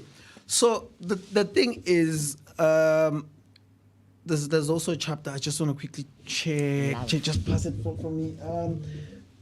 me. You must always be in a space of understanding that you come first and you put yourself first. Okay. Well, I think that will fall under never. That will be never stay in hell trying to make it a heaven. Heaven, okay. Yeah. It's that mainly. There's another one. I just want to find this. Yeah, man. Please do, man. Because abantu bayagoa. And Ugo has become like the standard now for relationships, it's normalized, and that's the saddest part because that's where the dysfunction lives. True. Oh yeah. Yes. That's the last, I think, chapter. The discovery of the greatest. I'm sorry. Yeah, man. It's we know. okay. It's okay. The You've discovery written of a lot. the discovery of the greatest weapon. Oh, the discovery of the greatest weapon. Okay. So there, what I'm exploring and what the experiences I'm talking about is that self-love comes first. Yeah. So self-love. So in any relationship, self-love also says you cannot give what you don't have. So a lot of people are absent in their relationships while they're in them because of the certain things that they need to fill themselves with, which is self-love. That's where you as in if you love me, you'll wait. But I'm more important at this time because I'm not feeling fulfilled. I need to find what is it that is missing inside. I need to go more maybe into prayer. I need to go into meditation. I need isolation. I need to find myself so I can come back whole and I can be able to pour into you. For now, I feel like I'm not. And like, you know how this book is written? You know the infinity sign? I wrote it like that. Everything will just pour into everything. Now it'll go back to again being fair, clear, and honest. And then it'll link to another chapter. So it'll also go back to that because you're being fair, you're being clear, you're being honest. You know, you'll be understood, you'll be given that clarity. And if your partner is not allowing those kind of things, you're with the wrong person. You're with someone who's more dependable than someone who wants to be a companion. You know, they just want to be corner. So you can just lean into each other. Yes, no matter empty, it's fine. Empty now, empty. You know, akekho umuntu ofuna ukuthi ube uphelele to explore yourself, to fill yourself up, to fill your cup so you can pour better. That's that. And I see right there on YouTube, Mujali Famahasa saying, morning, I'm a Vooka refreshing convo. And please, man, if you have any questions, please do write down on the comment section and tell us, man, what you think about, you know, and also, man, you know, when you define relationships, some of the things that you have went through and you want clarity on them, Mr. Colin is right here to clarify everything for you. Now let's speak about communication in relationships, man. Do you think communication is a skill one needs to build in order to communicate their feelings clearly? 100%. And so the reason it's a skill that one needs to build, you need to know how it's done. You know, to shout is still communication, but is it a good skill under communication? You understand? Those are the things that need to be taught. To be silent is still communication. You know, but is it a healthy way of communicating? So skills should be developed in communication. And I think from the male side of things, society teaches them and oppresses them to be silent, which now is not a really good skill. For women, we have taught them ukuthi it's fine, hlanya, uyahlanya lona, like makalasa, yabo, uyahlanya lona mekele. We gave them the idea that it's okay, which is also a skill that needs to be developed. Ukuthi no, ukubanga umsindo kwakho akusho ukuthi angikuzwa. You know, mongakhuluma kahle still ngizokuzwa, and you can get your point across much more better. So communication is communication, that's what I'm saying. But yes, you're 100% right. There needs to be skills developed on how it's done. You know, because it's been done so wrong and accepted throughout ngendlela ehlukile that we've made it a norm. You know, no kunormal ukuthi makakwatile ubanga umsindo, kunormal ukuthi, you know, also actions is communication too. Uyaphula izinto endlini makakwatile, uyabona ubaba uyashayana, it's also communication. So it is a skill that needs to be developed and taught and enforced. The dynamics right now of relationships are changing because I mean, now ladies, they're like, you know what, amachita was a shade strateni. And that used to be when they can detect what kind of a guy you are. You know, they can just easily pick up, okay, when I see where you're going. But now we are facing this pandemic as a country, man. Do you think as a world? As a world. There's this huge thing, man. There's this huge thing that is going on right now whereby ladies are being targeted on social media. You know, and it's becoming bad now. You know, they're becoming social media victims, and someone will just text them, let's meet up, and then they get killed. You know, so do you think now we are moving into educating people or for detecting if someone has genuine feelings for you right over the internet and online? Do you think we're heading over there, and it's something that we should implement at this day and time? So this is the thing. There's a huge misconception. Abafazi ababulawayo, they're not just, I don't just go to your inbox and say, hey, kunjani, can we meet and then sihlangane laphayana esigangeni or emall or whatever, then we sihlangane and kill you. they're not telling the real story. Yeah. Women, and I did a video, touched on this on my Facebook, I think, but I didn't go that much into it. Yeah. Fazobulawayo most of the time. Umuntu ekuthiwe kuye mfethu mawungasangifuni ngitshele. Yabona? Umuntu ekuthiwe kuye okay ngiyabona ngathi awusangifuni. Yazi ngicela ukuthi ngichiftele. Azibuyele. Umuntu ekuthiwe kuye othe ngathi ngifuna ukulobola and they said yeah no come through wachasha bomalume nani estradeni kwadliwa imali kalomfana. Not all those cases, right? 99% of those cases, that is what is going on. It's women abusing men mentally, and emotionally, and in return, and I'm not speaking regardless of what under abuse or anything of a sort, emotionally, physically, whatever the case may be. You have to be, justice has to be served. But women have to understand the role they play with your situation, Leo. Women are the people that are pushing men to those limits. And like I said, not everyone, like 90% maybe. They push men to those limits. And most of those men, if you listen to their stories, bekafuna Puma in that relationship, bekafuna ukuyeka. But the woman kept on saying, no, no, I'm faithful. Are you speaking about Sbusiso Lawrence?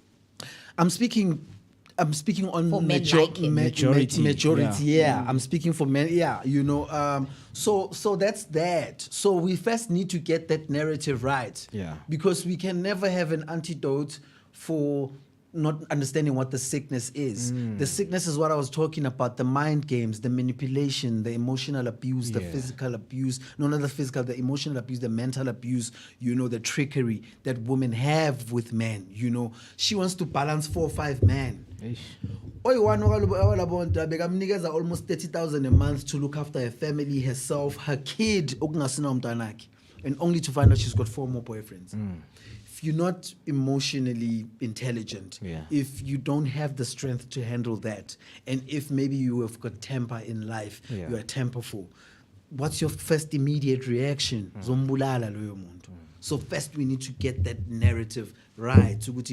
Who's dying and why? We need to look deeper into those stories. It's very few cases whereby they just met on Facebook. No. There has to be a long string of abuse that has been happening. So women need to step up and change that, because it's killing them at the end of the day. It's killing them. And yes, men should also be taught how to handle rejection, abandonment, emotions, anger, and things like that. And on our podcast that's coming up, it will be launching next Monday. For your publishing business. Yes, under my publishing company. It's called It's Too Deep with Colin M. Wow. Right. The first guest was Umjalifa Mahasa. Okay. We had interesting conversations there. One of the conversations that we explored was also polygamy. Do you know that also polygamy helps keeps a man sane? Really? It helps keep men sane. Explain, please. Because yabomani too. Man find out bongdlala this whole time. Khona la ngizoyakhona ngiyokhalela khona. Khona la we am emotionally invested, mentally invested also. It's not all about you. But once ngifake yonke into kuwe, I'm so obsessed ngawe. Yonke into yami kuwe, and then you break me down. Akuna la ngizoyakhona, because it's also relationship is not easy to move Akukho easy. What are you saying to me? No. And it's not easy for men to move on, but we see them move on every day. We're talking about people that have got a good head on their shoulders. Okay. We're not talking about rascals. We're talking about people that have got a good head on their shoulders. I'm a serial dater, certified lover boys. I was a serial dater. Okay. Right. I mean, on the intro it says I've had, I think, over 20 relationships. Okay. But I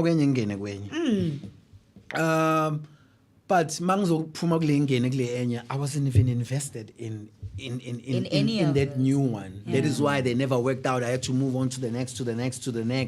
So when I'm saying it's not easy, I'm not necessarily talking about the practical dynamics. I'm talking about also the emotional attachments. Okay. Yes. UTC, but at the end of the day, and I'm expecting ukubona uTC kusibongile. You know, Had an ex like that?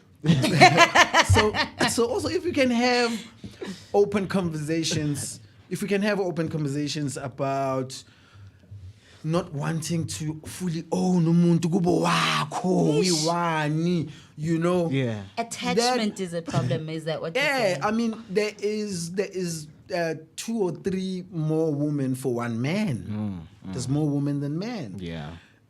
We also explored that idea, and the question I asked on that podcast was, why do women find it so difficult to understand that? Why when So when I ngakazi understand ukuthi ugelo akso wakho uyiwani, and you know, like you saying, then men find out ukuthi I'm a transmitter, you're a receiver. Oh, okay. Yeah, Okay. So You must receive. so you if you're gonna be receiving from different receivers, there's bound to be You signal your cross. So that's this is you're what saying. also MJ taught me.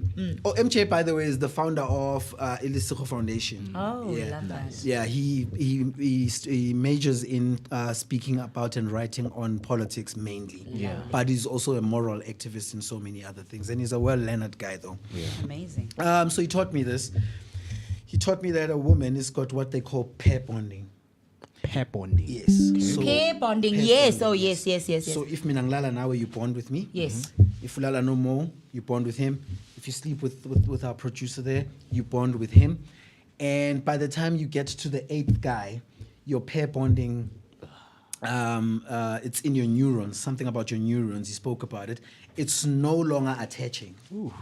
So that is why there's also Lily Nabafana by 8, and you've loved 4 of them deeply. Lowest 9 suffers neglect, suffers, the relationship suffers a lot. The reason for that is because of your pair bonding, which is something that is genetic, it's biological also. It's no longer working. That is why it will be hard for you to sustain marriage. That is why it will be hard for you to sustain any relationships, because you can no longer be able to bond with someone else and connect with them. Genuinely, Genuinely, you won't be able to. You're going to be trying so hard and trying to find the reasons. Why can I not? This guy loves me. Have you ever had a woman says he loves me and all of that? And then they move to the next person and they get to the next person and they still don't realize that they're the problem. It's because you've exhausted what they call that pair bonding thing, which is genetic and it's in your neurons. Ah, man. And this relationship, I know Mo is definitely having this conversation. Mo loves these kind of conversations. Let me tell you, Colin, he is so thrilled. Look at him. He smiles from here to Durban. No, and to be quite honest, I also enjoyed the questions that you guys asked. They're the toughest questions I've had so far. But over and above. For me, I'm hurt a bit. I know you love these conversations. I used to love these conversations. But when I took out this book, I'm sort of hurt because abantu, they like, if it's in a dress, I wanted to ask you that, like, what kind of feedback have you received? And, you know, obviously, has the book changed any perspectives about relationships that you know of? I won't lie, it's at the beginning stages. I'm also just getting known. My creative company, my creative agency is only also just growing. Awesome. So I'm not more attached to results. Right. So I'm not looking at how many copies I'm selling and so on. No. I understand the foundation I'm building. I understand it could be one person at a time. Yes. But the feedback is, Baba, si broke. Akusizi nokuthi ngifunde le ncwadi yakho cause manje emjolweni kuyofuneka imali. Not all of these things ofuna ukungitshela ngazo abo your soul can connect. Hey baba si broke ntanga yo. Omunye is like, I've been hurt. I've been hurt. Angifuna ukuzwa next ehlangane nabafana. Angifuna ukufunda ukuthi take me out, my friend. Angifuna ukuthi ngingazilungisa kanjani. No. Yeah, like completely with like, it. Hey, bruh, angikho down. Like people is like, so I was like, okay. So for me, I'm not the type of person to say, okay, sihlulekile. I'm like, okay, what do they enjoy more lately? Because abafuna ukufunda kahle, you know. Because also it's not like ukuthi they're not getting the book because they stressed or any general abafunda abantu. Yeah. It's like you can go to someone and say, what book did you read in the past 1 or 2 years? Yeah. Akakafundi next. You know, but how many podcasts have you watched? A lot of them. Hey. A lot of them. So that is why I said, okay, it's time. We introduce a podcast in the creative agency. It's already there. We'll be launching it. And then we'll talk about the book there. And these platforms also will help to encourage and push people there. Yeah, I mean, I know this conversation So won't abantu end. bakhathele, brother. Abantu, like, yeah, so I also had to go back myself Yeah. and fix myself emotionally and be like, okay, it's not being received because the title is nice. Hey, how much is it? 200. It's also even affordable, Mus. Okay, ngizokuvala. You know? Yeah, ngoba it's a culture society. People don't want to read. So for me, now I had to go back myself and fix myself emotionally. And mentally, and be like, don't be captured by results. It's all about input. It's not about feedback at the end of the day. Be captured by results. It's more about the input. Fara. Your time will just come. Things will just blow. You'll just trend. You'll just hit the likes. It will happen. You know, because also remember, the world also tests to see how bad you want it. And consistency builds skills. Consistency builds skills, you know. And you don't know who's going to see who. You could all be in this room and they could like how he does his, whatever he's doing there behind the scene. They could like how he's directing things. They could like how you're presenting. They could like the idea. You don't know who's going to buy into what and what's going to work. Someone might say, nah, man, let's take the book and make it a movie. So for me, I'm not captured by results. Because that will kill you, bruh. If you're captured by results, you'll stop everything today. You literally uzoyeka yonke into. Mr. Colin. You'll be like I span. So I know that this conversation won't end, man, because one thing about relationships, man, they are very broad. Man. There's so many parts and branches that we need to touch on. But before we conclude, man, Steven's come right there on YouTube. But how do we as men learn about the right way to polygamy? Because there are diseases out there as well. My man, there's diseases in polygamy, out of polygamy. In monogamous relationship, in polygamous, disease is something that is there. It's up to you entirely to when a very healthy kuithatha kanjani uyatesta wena vele before ungena in any relationship. Uyamtesta lo muntu lo ongena naye ku relationship. And regardless of the outcome, are they on medication? You know, all of those things. The type of STIs or STDs as corona, it's up to you. It has nothing to do with polygamy. It has nothing to do with monogamous relationship. It just has to do with you, your health, when yourself. What type of? I know guys who've got a lot of women, they're testing negative even now. You know, because of before I engage with some of them, by a test, vetting and things, vetting your partners. And so on. So it's entirely up to you, Gucci Wena. It's not determined by the type of relationship you're in. Okay, Minanje, to close off this interview, Minanje, for just as a last question to you. I know I'm the one that keeps hitting you with the one. I just keep hitting you, man. But Nje, no. Let me so be you nice said you're doing what on Sundays? It's called the Sacred Sundays Experience. We also it do a podcast? things like that where we talk about I mean, we can talk sure after the show. We'll talk after the show. So if you could leave our listeners and watchers, the Vooka Nation, with one key relationship takeaway, what would it be? Nje, like your final word of the day for today. Final word of the day for today is, first you have to love yourself. And after you love yourself, ensure that nobody comes and takes that away from you. Because if you loving yourself is dependent on anybody else, it could be changed at any time of the day. It could be put in any shape or form at any time of the day. Remain solid in yourself. Love yourself. And the most important thing is understand.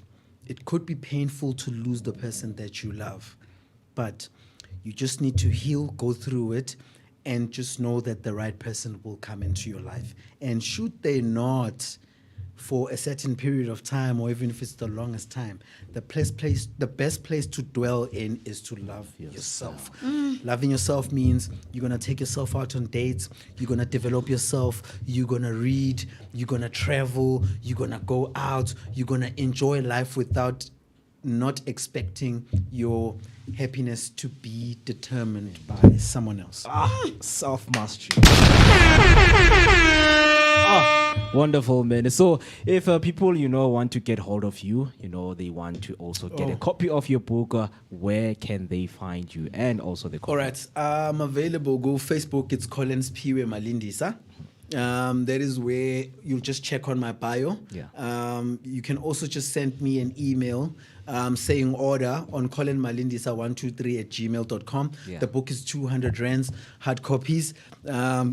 We will deliver. Obviously, we'll charge you your delivery fee, best way suited. Maybe let's say we can do a PEP. We can do any other logistics, depending which one is the most affordable. Our main interest is to get you the most affordable one, which will get the book the quickest to you. Yeah. So you can do it via that email, or you can check me out on Facebook. You can check me out on also TikTok, Colin Malindisa. Yeah. 360 with Colin M. Yeah. You can check me out on Instagram, Colin Malindisa again. Yeah. Actually, on all the platforms, you can inbox me. But the best way is just email colinmalindisa123@gmail.com. Just say order. Yeah. And then we will ask you for your address. We'll give you your banking details. You'll pay. You send the proof of payment. Then we will deliver to you. Yeah. And then if you want to read it digitally, you can go on Amazon. Yeah. Nice. On Amazon, it's 130 rands for the digital copy. You Oh, can get it on nice. Amazon, and then simple, just like that. Yeah. Wow. Let's close it off with the 4 quotes from our author right here. In your screen, you can see the first one. The soul can sense, the soul can predict, and the soul can foresee. The second one, when you lose credibility, you lose value, and when you lose value, you become unworthy. Yes, And then treat him like the king you told him he was when you met, and chase her even when you got her already. The last one, never stay in hell trying to make it heaven. I love that one the most because, hey, man, that mega-selling thing is not the one. It's not the one, man. And Hey, of course, man, Vooka Nation, hey. what an enlightening conversation, right? Never marry anyone who hasn't read this. Isn't just about relationships. It's about self-awareness, clearly, and emotional maturity, and making intentional choices in love. So whether you're single, dating, or married, or maybe just low-key. This book offers valuable insights for building stronger connections and understanding what makes relationships work. So, guys, since tomorrow, kuzobai ketomtandayo. Think about this. Keep learning, keep growing, and remember, love is not just about finding the right person. It's about being the right person. Interesting, man. Thank you so much, Very man. nice. For That's very nice.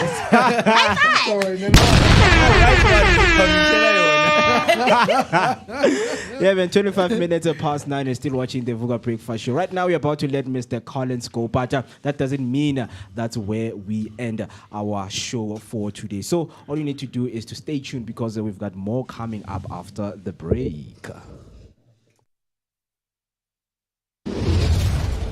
Hey family, Hi, My name is Tisiga Mazibugo Shabalala. My name is Moketi Maimane. my name is Musi Miss my name is Ketu Mguni. on the Vooka Vooka Breakfast Show. Every weekdays from 7 a.m. to 10 a.m. This is where we are going to have our topical discussion featuring various aspects from different fields. We're going to take care of you and it's going to be amazing, man. Right now I'm on the set of the Vooka Breakfast Show brought to you by the Blink-On Network. Do not forget to subscribe. That's Vooka Breakfast Show on Facebook and all other social media platforms. Vooka. See you there. Station manager, the one and only Panelin Lyrics. And we're dropping out here, man. This is what we do on the Vooka Breakfast Show. Yeah, you gotta get it fresh. We are fresh and nice. Now it's time to take the information to the people. Of course, like Mo just mentioned, one of my, do stay tuned, comment, like, subscribe, share your thoughts and your opinions and everything else in between. We're going to be coming to a street to do live near you, wanting to know what your thoughts are out there on the street. Of course, we've got TCO Wamazibuga with the traffic update. Right now, we are going to N1 southbound to make sure that whatever that you guys get, it is real-time information. Yes, so, looking at Mukhorosi, we have robots that are not working right here, but the traffic is moving. We're going to look at when is your rush hour time, when people are from the work, from school, yes, right? We're going to give you your daily update. So do make sure that you stay with us. Mobile Vooka Breakfast Show.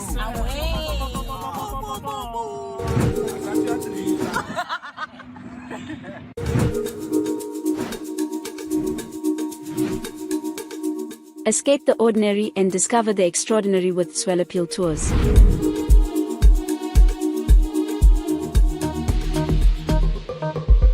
Whether you're a group of friends or a family looking for a memorable getaway, Swell Appeal Tours has you covered. Our all-inclusive tours take you to South Africa's most stunning destinations, from the scenic beauty of Mpumalanga to the vibrant life of Gauteng and the coastal charm of Durban.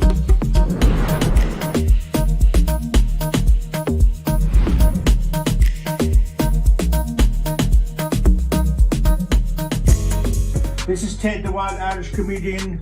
You're watching Vooka Breakfast Show. Tune in every morning, Monday to Friday.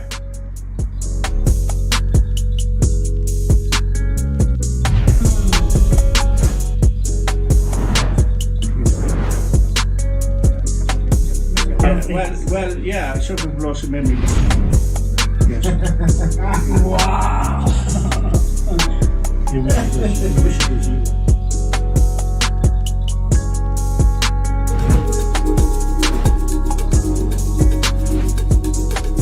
Escape the ordinary and discover the extraordinary with Swell Appeal Tours.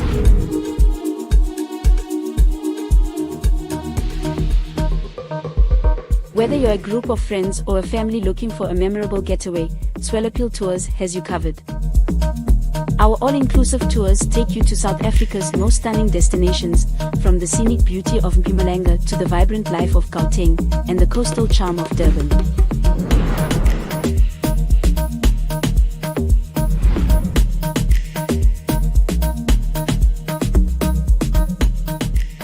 At 9:30, it is the time you're still watching the Vooka Breakfast Show. Your energetic start to your day, a daily dose of positivity. And speaking of positivity, man, I hope that you guys got that Monday motivation from the guest we were just sitting with right here by the name of Colin Malindilisa.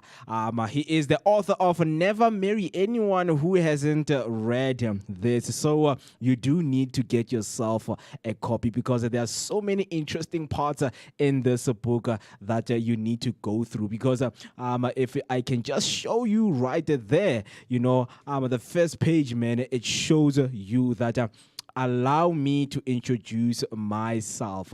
And some of those chapters include the power of relationships in your life. Where is the youth and the masses at large with their relationship? So in terms of where is the youth, I'm just going to do the courtesy of going through this chapter with you, because it is Youth Month. So we get to see what is he saying, what are his, what are his thoughts, or where is his mindset when it comes to the youth at large, right? So let us do this right now. As you can see in your screen right there, going through the chapter, it's called Where is the Youth and where's the youth and masses at large with their relationship? I'm a guy's guy. I used to party a lot. And go out a lot more than I should have. I know a lot of people, and throughout this time, I picked up the African youth and young adults are in a dilemma.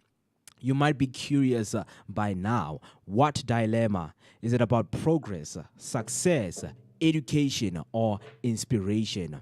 Let me tell you right away, it's about true love, getting married and loving the right way. I mean, 9 out of 10 youth individuals I meet, none of them trust anybody and none of them are willing to do so. Out of 10, only one can confidently say, I want to love right, trust my partner, and eventually get married someday. I mean, all males and females do these days is to go to school, work hard, opening businesses, getting tenders, and doing so much more, including the ones that don't even know what they're doing. Doing all this to go out every weekend to malls, parks, pubs. They just use their hard-earned money to buy flashy cars, clothes, drive around in fancy GTIs, and changing partners like there's no tomorrow. They live to show off, compete with their peers and the ones beneath them. And then right there, the last one, it says, one speaker said, we buy cars, houses, and expensive couches to make ourselves feel better. Temporary solutions to heal permanent damages, man. A very interesting chapter right there that you can get yourself a copy and read right there with your friends. I mean, so much you can share here with your friends and, of course, maybe your siblings, because we know that relationship dynamics have changed for quite some time. I mean, when looking like books of the modern romance by Aziz, man, he spoke about the gap and how the gap has emerged to what it is today. Back in the days, when it comes to dating, the proximity of people living near each other was way too easy, and you could clearly see it right there, right? So it's some of the things that you guys need to watch out for, because this book offers a lot and a lot that you can also learn from, right? So all I need you to do is to use the hashtag Vooka Breakfast Show and just let us know what you think about the book, because he shared some of his social media platforms and where you can get the copy of the book itself. So I'll repeat, the book is called Never Marry Anyone Who Hasn't Read This. Get yourself a copy of that book. There are so many things, man, because when it comes to some of the quotes, one of the guys said, belief has no place where the truth is concerned. So it is very interesting to hear some of those things going through and being said to a lot of people, of course, man. And I mean, Colin spoke about, the diseases that are out there. And one of the interesting things I've heard is that we are the product of the sexual transmitted disease. You're asking yourself, why am I saying that? Because, yes, man, when we speak about sexually transmitted disease, we are those products that you see right here. There we go, Mr. Collins on his way. All we need to do is to connect with us through our social media platforms. And what you need to do, you can also call us and send your voice note on 0604933226. 0604933226. That's the number that you need to call us, or send your voice note just to let us know what are your thoughts. And then going back to YouTube, we have Hector saying hashtag morning Mavuga Nation, hashtag traffic was bad today, N1 north towards Midrand. Thank you so much for that traffic update. If you happen to be on the road and you want to share your traffic update, do so by dialing us in right here in the studio. So right now, all we can do, what we need to do is to take a short break, and then when we come back, our guests have just arrived right here. They're going to be telling us about the birth of Ipupo Eliyindlela. So it's a conversation that you do not want to miss after the break. So please be hold and buckle up for your latest weather update.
Vooka Breakfast Show. We're out here in the heart of Soweto, Top Santon. This is right next to Zondi Hills and just before you get to Broad Fisher Club. I'm out here, my name is Musi Mest. I'm out here with the one and only maximum temperature. I'm working with my TC Shabalala Wakamazibugo, and of course our station manager, the one and only Manele Lyric. And we're traveling out here, man. This is what we do on the Vooka Breakfast Show. Yeah, you gotta get it fresh. We are fresh and nice. Now it's time to take the information to the people. Of course, like Mo just mentioned, do stay tuned, comment, like, subscribe, share your thoughts and your opinions and everything else in between. We're going to be coming to a street to do live near you, wanting to know what your thoughts are out there on the street. First, we've got TC Mazibugo with the traffic update. Right now, we are going to N1 southbound to make sure that whatever that you guys get, it is real-time information. So, looking at Mukhorosi, we have robots that are not working right here, but the traffic is moving. We're going to look at when is your rush hour time, when people are from the work, or from school, Yes, right? sir. Yes, I'm gonna sir. give you your daily update. So do make sure that you stay with us. Mobile Vooka Breakfast Yes, Show. sir. Asante atleta.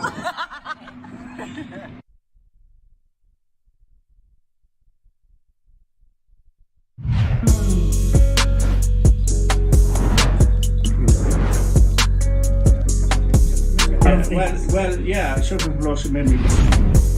Yes.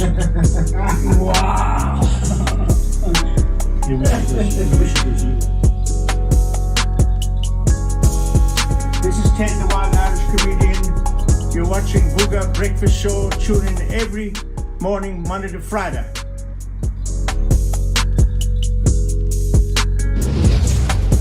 Hey family, Hi, my name is TC Mazibugo Shabalala. My name is Moketi Maimane. my name is Musi Mest My name is Ketsu Ketumguni. on the Vooka Vooka Breakfast Show. Every weekdays from 7 a.m. to 10 a.m. This is where we are going to have our topical discussion featuring various experts from different fields. We're gonna take care of you and it's gonna be amazing, man. Right now I'm on the set of the Vooka Breakfast Show brought to you by the Blink-On Network. Do not forget to subscribe. That's Vooka Breakfast Show on Facebook and all other social media platforms. Vooka. See you there.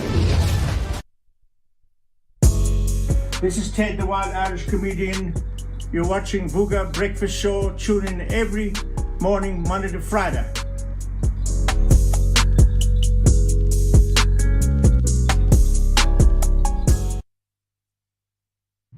Vooka 19 minutes Breakfast till we Show. hit the Wow, 10 yeah. o'clock and you're still watching the Vooka Breakfast Show. Your energetic start to your day and your daily dose of positivity. We just let go one of our guests who was joining us right here, Mr. Colin. But as we promised before the break, that the gang will be joining us and they are here to tell us about the birth of Ipupo Eliyindlela. So let us not waste any time. All you need to do is connect with us throughout our social media platforms. Right now we are live on Facebook and YouTube.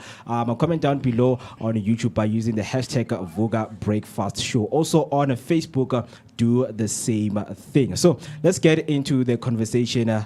Once again, good morning, guys, and how are you doing this morning? Good morning. Good, how are you? I'm good, man. I'm thrilled, and I'm so happy to have you guys right here because I think this is the first time we have this kind of, setup. Yeah. It feels like a conference. Yeah. It feels like we're going to be speaking about real business right here. So, someone is watching right now and they're asking themselves, who are you guys? So, can you guys introduce yourself individually? Let's start. Okay, let's start Ladies here first. on my left side, and then we go right there. Oh, Yeah. So we have to speak closer to the mics. Okay. Yeah. Yeah. So you guys, you can have your headset on. Okay. Then we start with our conversation. So you can start. Yeah. This sounds nice. Ladies first. Ladies first, yeah. So you know what? Meanwhile, you're still fixing there. I think you need to start because I'm picking up your sound right there, right? Yeah. While we're still fixing her mic so that we can get a good sound from her. Can you please start with you, my good sir? Just have to introduce myself. Yeah, who you are and what you do in general. Hi guys, Mina, I'm Musa Mafika from First Dollars. I'm an artist, visual artist, and Yeah. with the people today. We are activists. Yeah. Yeah, hi guys, my name is Ori Tungomo. I'm a visual painter and a poet, and I've exhibited in Ipupo Indlela and other exhibitions as well, including Germany. And I'm part of Ipupo, and I'm the princess of the group. Nice, beautiful. Sanbonani, igama ngumbusi wabo Maseko. I'm from the East Rand of Osloras, and I am a creative. Yeah. I'm Fezega Chipuli Mupiti. I am a. Can you hear me? Okay. I am a exhibition installer, a curator, and I'm part of IPU. Yeah.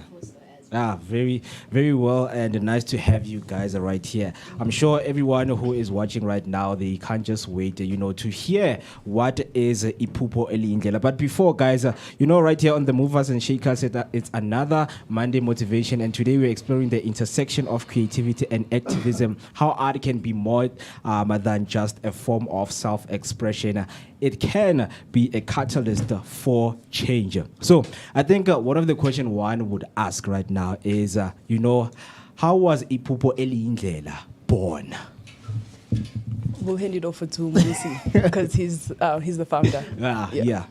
Mr. Founder, please take us through, sir. So the idea started in 2022, where I was in the process of creating my first ever official project as an artist. So one of the medias that I deal with is collage art. So I was working on that project, and I was looking for a space to exhibit my art, and I somehow found myself all the way in Hatfield, in Pretoria, and I got to exhibit my work there. And then just having to go all that way was just like a problem for me, whereas I could have just had it anywhere closer. And so it initially started with me wanting to, after my first exhibition, I wanted to have an exhibition where I'm from before I get to explore in all these other places in the country and the world. And then I had hosted an exhibition. It was going to be a solo, but then it had turned into a group exhibition, and I had gotten different kinds of artists from Vosloras to showcase their work there. And then after the exhibition, I think it had so much impact on so many people, and even though the intent was to have the impact on the artists, but even the people who came there, I don't think their lives were the same after that. That meeting next day where we just debrief about what happened. Everybody was like, we should do this. We should do this. We should do this. We should do this. We should do this. And then it happened. And she wasn't there, but she was there. It was weird. She was just there because she had a gig to do. And somehow her presence there was so important that she's officially here with us. And then that's how the name started. Actually, the name Ipupo Elindlela was the actual exhibition name. And then the way they loved the whole package, they were just it's very interesting, man, because nowadays arts is defined as being part of the activism, right? And I know that individually, one would pose a question to you guys that how has Ipupo shaped you as an individual to become who you are? So let me start with you.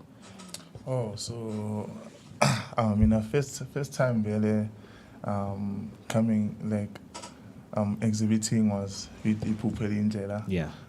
So they were my, call it a breakthrough, I don't know, but because they were exhibited with Ipupo Elindlela for the first time.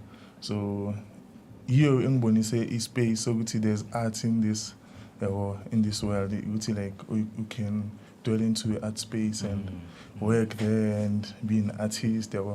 Because when growing up, you don't know what you can live your life as an artist. Yeah. So that's what they did for me. Yeah. What about you? For me, I would say I've been friends with Umbusi since I think 2022. And I exhibited my first exhibition F4 Yeah. 2023. And being in that space where there's other artists, other creatives in the space, and it feels like home. For me, it was like, okay, this is what I want. As he did say, Guti, traveling to like Central Jersey or like further away just to exhibit, it becomes a strain. Yeah. So being part of them, I understood, Guti, we don't have this thing, ekasi. And we need more of these things. That's why now I'm part of Ipupo and I get to understand, Guti, it's important to bring the arts in the townships. And because we don't also have that, and artists are hidden and they hide themselves because they don't have the opportunities to exhibit, or rather exhibit ekasi, right? Because we are not understood, because we're weird people. So so it helped me be comfortable in the space of, okay, this is who I am.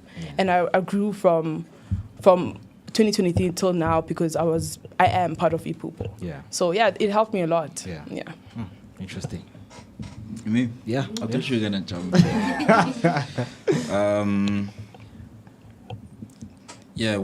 What had like started as like a solo thing, which ended up as a group thing.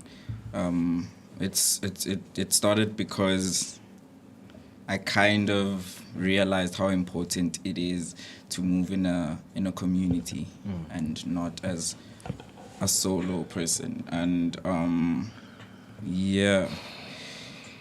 just seeing people's lives change, like I think that's pretty cool. Like seeing people's reactions, because like even on the second one, which is where he was exhibiting, you know, people would just come through and be like, we never knew this would happen last Lalakon. So like I love what's happening here. And this is a person who is not within the art spaces, but like they had found themselves there, and like it kind of changed their lives, you know. I just wanted to impact the artists, but like I actually realized how it also impacts Nabantaba who come to these spaces. And I think what just, to answer your question, is just realizing the change and the impact that it has on people, basically. I don't want to talk a lot. The question is impact, ne? It's not impact. I'm trying to defrost, and then I'm getting there. For me is I get distracted. Should I continue? Yeah, continue, please. For me is finally getting people to understand what we do at Bram, because all the time when they see the outfits and stuff. We are when we have Bram, it's drugs. So you smoke drugs and stuff. Like, what do you guys do? So it's really amazing, and also people who think that like you just walk around Joburg, you just find galleries. Like, you finally get to and make people understand what we actually do as artists. Even though they're like, I want to come to events so I can understand. They call it event. So we end up saying, it's an event. People was hosting an event, so people can understand. So for me, it's like having that confidence on what I do and making, like, explaining to people this is what we do. And also, we take stories from home and bring them to town, so people don't really understand. I'm probably like jumping. Also, with the exhibition that we did in March, Most Men of Colorblind, it was to bring what we always like, what's the reality of Ekasi to the people Ekasi. Kind of like reflect on, like, have a conversation of what they go through and make them understand what you go through is not there at TV. But kind of like have a conversation with the people who really go through that. So did I answer your Yeah, of course, man. Very interesting, guys, because we know that this month commemorates, youth empowerment. Yeah. And I think when it comes to this platform like this, we are trying to spotlight people like you who are in the movement. And then speaking of movement, I see, man, we have Salim Sibia right there on YouTube saying big ups to the Ipopo team. Salim is one of the founders. Yeah, man. And speaking about, this Youth Month, one would ask, man, how does the organization itself empower youth through their activism-driven art? It empowers to really be true of who you are. It's kind of like weird being like a black sheep of a family. You're just doing art. No one understands what you're doing. So our activism is just like to make people like us to really understand that it's okay. Yeah. And also there's other things we teach each other, like a lot of stuff, like Musa and Mbusi teach it's three of them actually teaching me to paint and do collages, to explore other things in art. Yeah. We exchange what we're really good at, installation,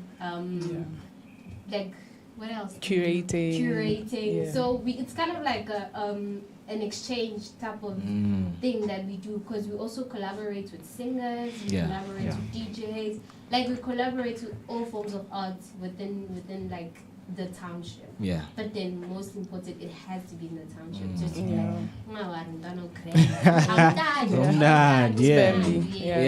yeah, man. But very interesting, because I think when it comes to being in the creative space, I think one would agree that there are a lot of misconception of what you do, because the band will say creatives are mahlanyas. Guys, what are you guys doing? So now, how do you break the misconception, into what you guys are doing in generally? It starts with what we do. Yeah. Basically.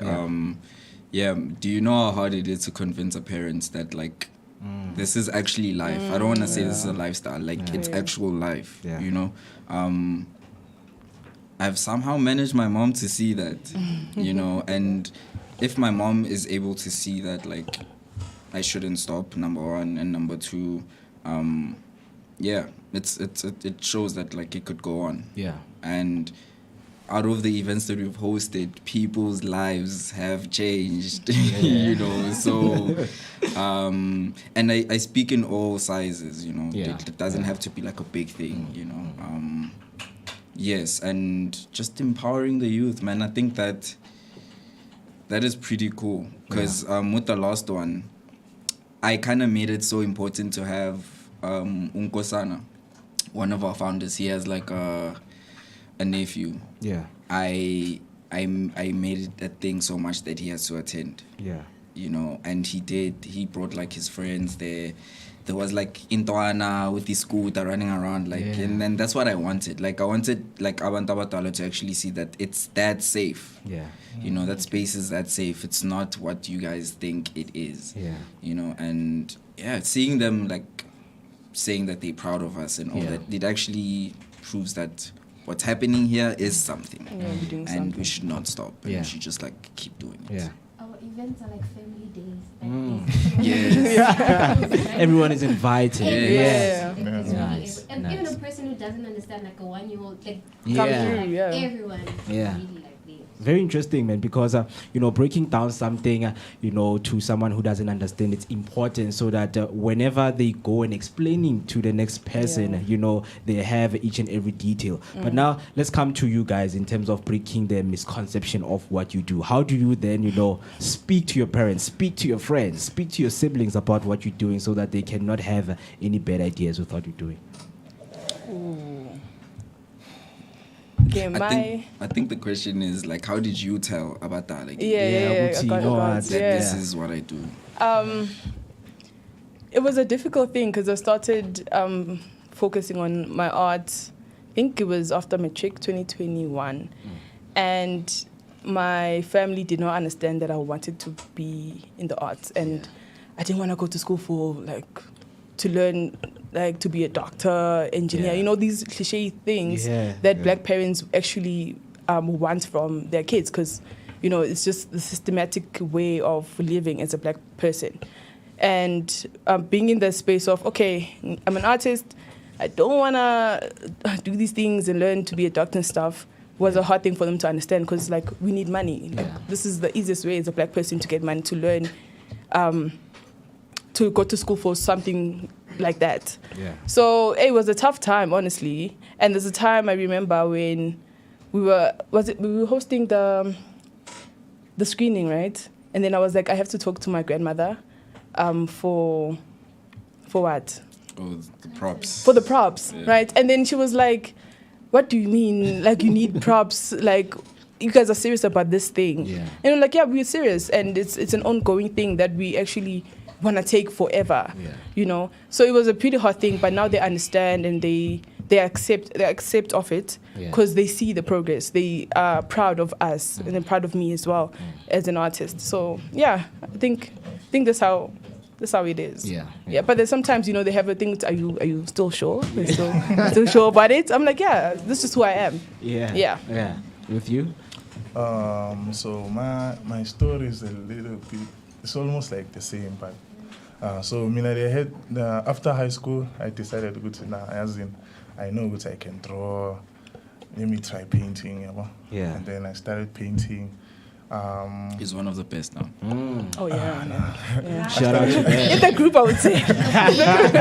Shout out to that. I can even draw you right now. With a pen. So I started painting, and then I was like, and then I went home. They thought I was gonna go to school, like college or whatever. Then I was like, nah. I mean, I want to draw full time. And then I started drawing. And then I was introduced to Ipupelinjela, and then I went to an event. And then my grandma started singing. Would say, okay, Untwana, like, it's great, it's okay, Bambo. And I was like, okay, I'm going in. And then my aunties from my mother's side were like, nah, boy, you can't do art. Art doesn't have like a stable source of income or something like that. So they said, like, don't do art in they get it around, and say, go to school, study, be whatever you want to be. I was like, I want to be an artist. You should see. And then I was like, good thing. I mean, I'm going with art. But now, since they said I have to go to school, I was like, okay, let me go to school, and I applied for school. I'm an art, studying arts now. Then we'll see where we're going from here. But I think they have accepted. I don't know. Of course, man. You are one of the best, you know, thingy right here. So I'm going back to the socials. I have Makamisa Foods saying, well done, Ipupo Elindlela on Facebook. Thank you. And then on Facebook, I have Maureen Nkomo. Morning, Vooka. Big ups to Ipupo Elindlela. Good luck. You know, she stays there, OA2's grandmother here, of course. And thank you so much, for tuning in. And then I think now one of the conversation one would want to get in is challenges and resilience, because we know that as artists, you guys face so many challenges, right? And then what obstacles do artists face when trying to use their craft for activism? And how do you guys navigate those challenges? Can I just say one thing? I think we care about what people say. And that's the first problem. You care about what people say. Yes, and I don't think you could fully execute what the activism that you want to do. If you care about what people say.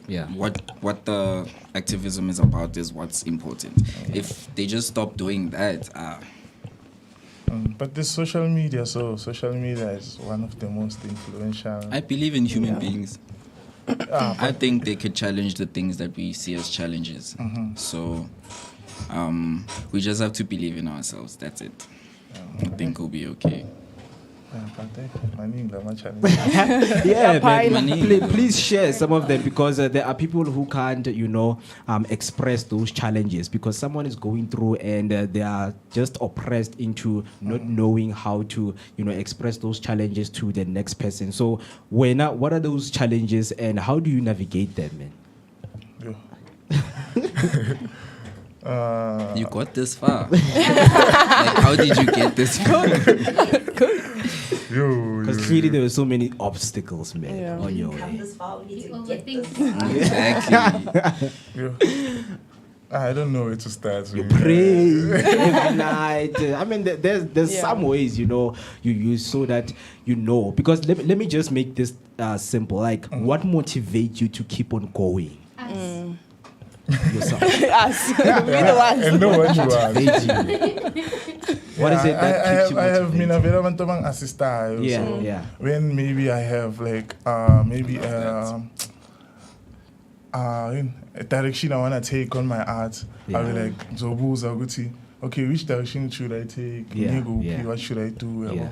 And then, you need people like that. You need people that know your art. Like mentors. Yeah, sort of like mentors. But hey, mentors there. You need my mentors. You need to know what you want. Like, to paint and to draw. And just do you. Do you. Because everyone, art style is different.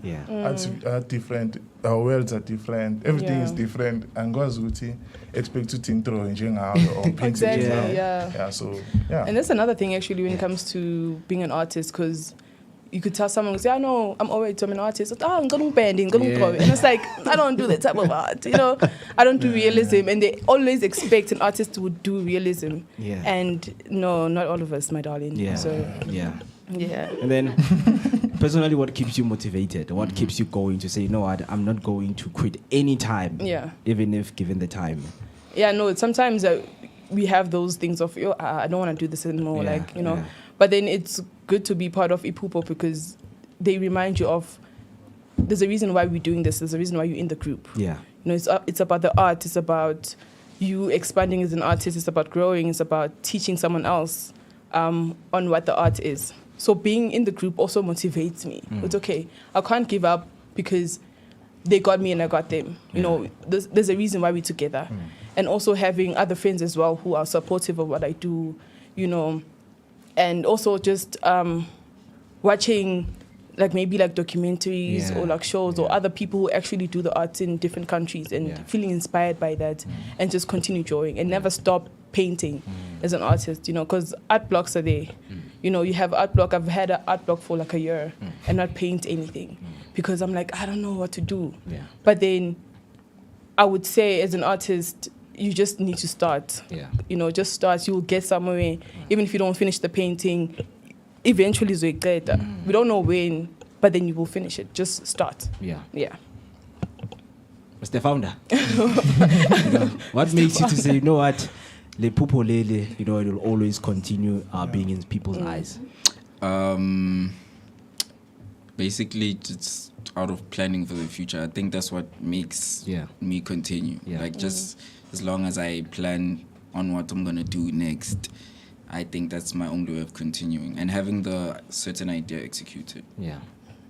That's what keeps me going. Wonderful, man. And being consistent. You're key. It's key. With you? What keeps me going is actually my mom, actually. She finally understood what I wanted to do. And I include in everything that I do. And obviously people I understand as we're doing this, no one is getting paid. NPO. And also, as Otis was saying, when you have a creative blog, one thing about us is even if one has a creative block in what they're going through, there's something else that's gonna keep you busy within art. We do screenings, we do exhibitions. So even if you blogged in your own creative way, there's another creative way of keep on going. So I think what keeps me going is my and praying. I pray a lot. Amen. Amen to that, man. Thank you so much, guys, for sharing that. Someone is watching right now, man. You are asking yourself about Ipupo Eli Indlela. So let me just read some of the things that they believe in. So they firmly believe that arts play a pivotal role in igniting creativity and fostering meaningful conversation among South Africa's previously disadvantaged youth, empowering them to express themselves through various art forms, including painting, film, literature, photography, music, spoken word, and poetry. And then the vision statement, the their vision is to see South Africa's where arts education and expressions are accessible to all, unlocking the potential of previously disadvantaged. So that is a very wonderful. If you happen to have any questions for them, hashtag Vooka Breakfast Show is the hashtag to use right there on Facebook and YouTube. So now that I speak about the keeping up with the latest technology, you know that when you speak about, going digitally now, you need to ask questions like, how do you guys keep up with the latest trends? We know that when it comes to social media, it has revolutionized how we see art. How does it help young artists amplify their voices in the space? Social media as a whole. Do you guys use social media? Yeah, we do. Oh, you right? No, we're still thinking. Give us a chance. We're in the dungeon. We hide ourselves. I don't know if I'm gonna answer you, but I think it helps us to connect with people more. Because one thing about Ipupo, we do, because we have a lot of artists in Fosoras. Yeah. So it helps us to connect. Because someone would DM and be like, Faz, I want to put my work in the galleries, and I'm like, I don't know, but there's a gallery that we have. This is what we do. So that's how we reach to people, and also just to like spread the word more. Like there's articles, like we do that. So that's how social media helps us, I think. And what else? I just love AI cartoons. She does. Oh, it's annoying. I think like that's that. I'm busy with that.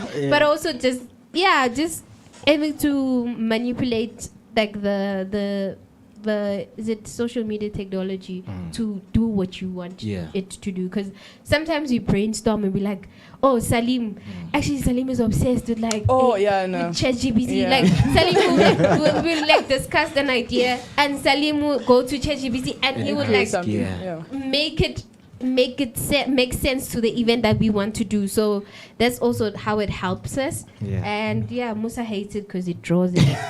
So he has a beef with that.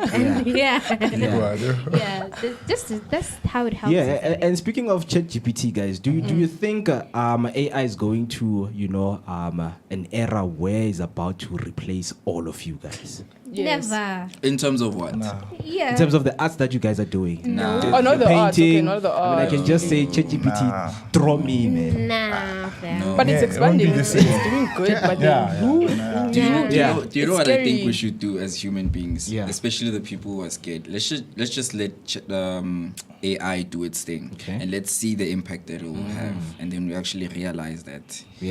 They can't do what we do. As human beings. I mean, it's just raising voices that there's AI and there's us. If you're an artist, you wouldn't be scared of AI. At all. And also AI is run by people as well. It's not like it's just like a machine, just like a robot that's like come on. Even in restaurants that has robots, it still needs a human being. So, we chill. So now, man, I heard you mention that there are a lot of young people, who come to you guys, and request to kind of showcase themselves, in which is activism in practice. So right now, I just want you guys share a moment with us where artists' work, is made tangible for people to see. When they come to you guys, can you please name some of the people who came to you so that you guys can share that light and spotlight to what they do? Is it many artists, or people are still skeptical about what you guys do, or now it's clear? No, it's very clear. I think it's clear. I think we are on like our 5th or 6th event. And I think maybe out of our third was the Musa one or our second or third? Which one was that? What's the Musa was the second. I think it was very established on the second that people know that we do this. Because we even had Malcolm Chiani come perform at our event. It was amazing.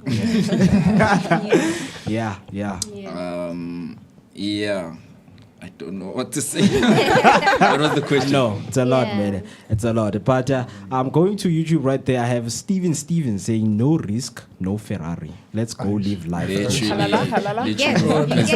I have Tegi, X-Men, I think, say, hi, Mavuka, big ups to Ipupo Elinje. Like, keep it up, artist, keep going. Good luck, lots of love. And then we have Tumi Mutau saying, shout out to Ipupo, super proud of y'all. Keep pushing y'all dream. Are these real people? Yeah. That's right there. And then she comes and saying, it's all the way up from here. Love y'all. I mean, you're with the y'all guys. Yeah, I mean, it's the lingo. Yo, guys. Yes. Like I want to speak because now we are in a generation of emerging generation. We still have our grannies from the 90s, you know, and now you have that lingo that you get from outside, and you have to come and translate. So, do you think it's necessary to have a kind of a balanced life whereby you do the y'all outside, and then when you're at home, like you all?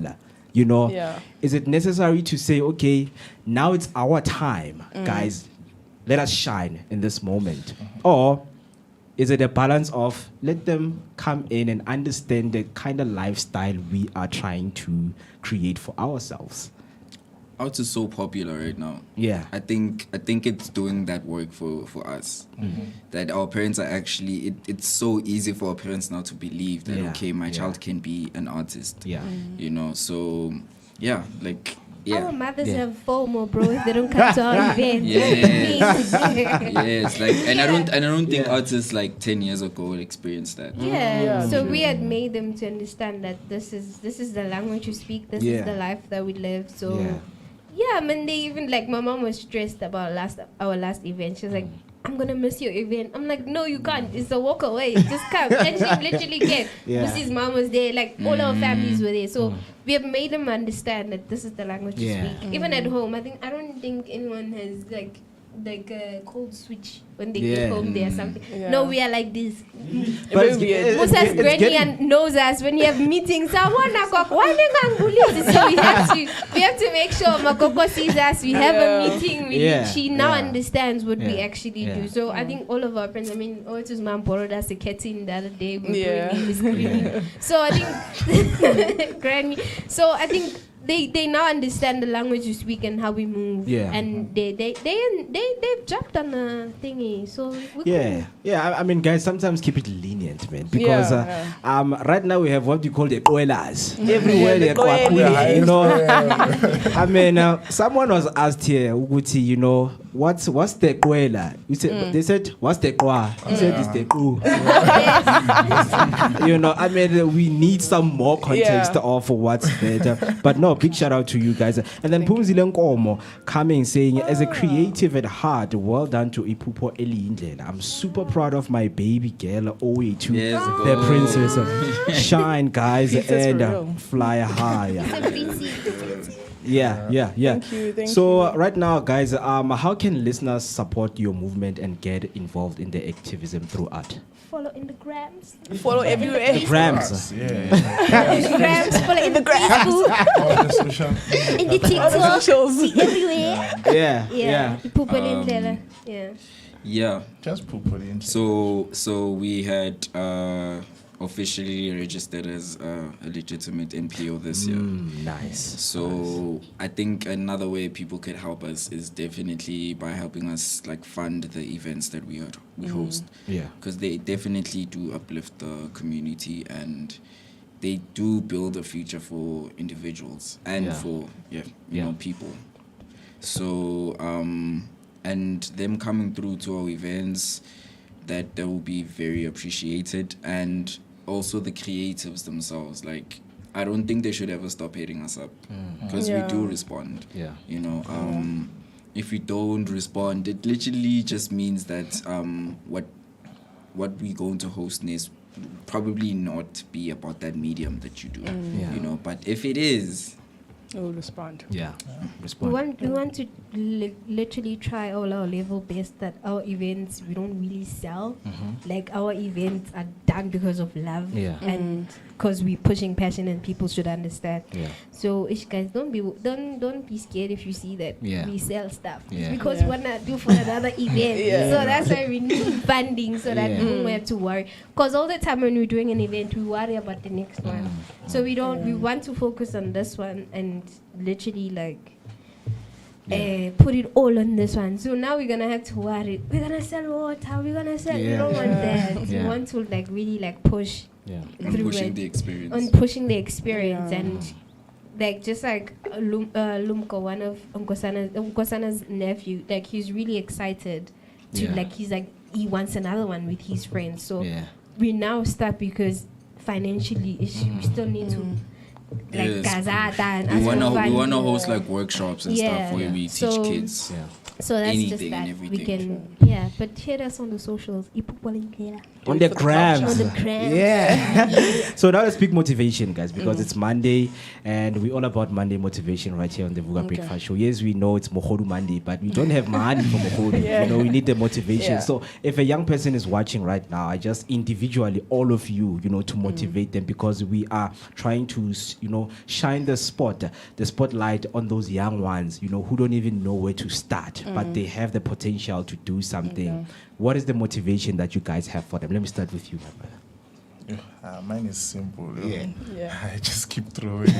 Don't stop. If you're an artist, throw Goku, throw anime, keep throwing. So if you feel that you can dive deep into that space, go deeper. Well, did you go to school for drawing? No. Really? Self-taught. He's only going now. He's only going now. Wow. Imagine in his grades. Because I was like, come on. The papers. Going to school, yo. Man, interesting, man. Thank you for that. Man. And then, for me, stay shining. Stay shining. Stay shining. Yeah, man, just start. It'll be great to have, for these young people to have someone who will support them, because we need the support structure as artists as well. So, but then as Loco said, Musa, sorry. I call him Loco because that's his artistic name. Just start painting or start drawing, start sculpturing, start doing something within the arts. Put yourself in spaces where there's artists. Go and network with people, go to exhibitions, go to all these things. It will help for you to be around the space and network with people and get more experiences within that. Yes, my brother. It happened smoothly, just out of consistency, you know, like just out of being a creative. Like it happened smoothly, just out of not stopping, you know. Like while I was waiting, I was just like thinking of what to say, but like what Musa said is literally the answer.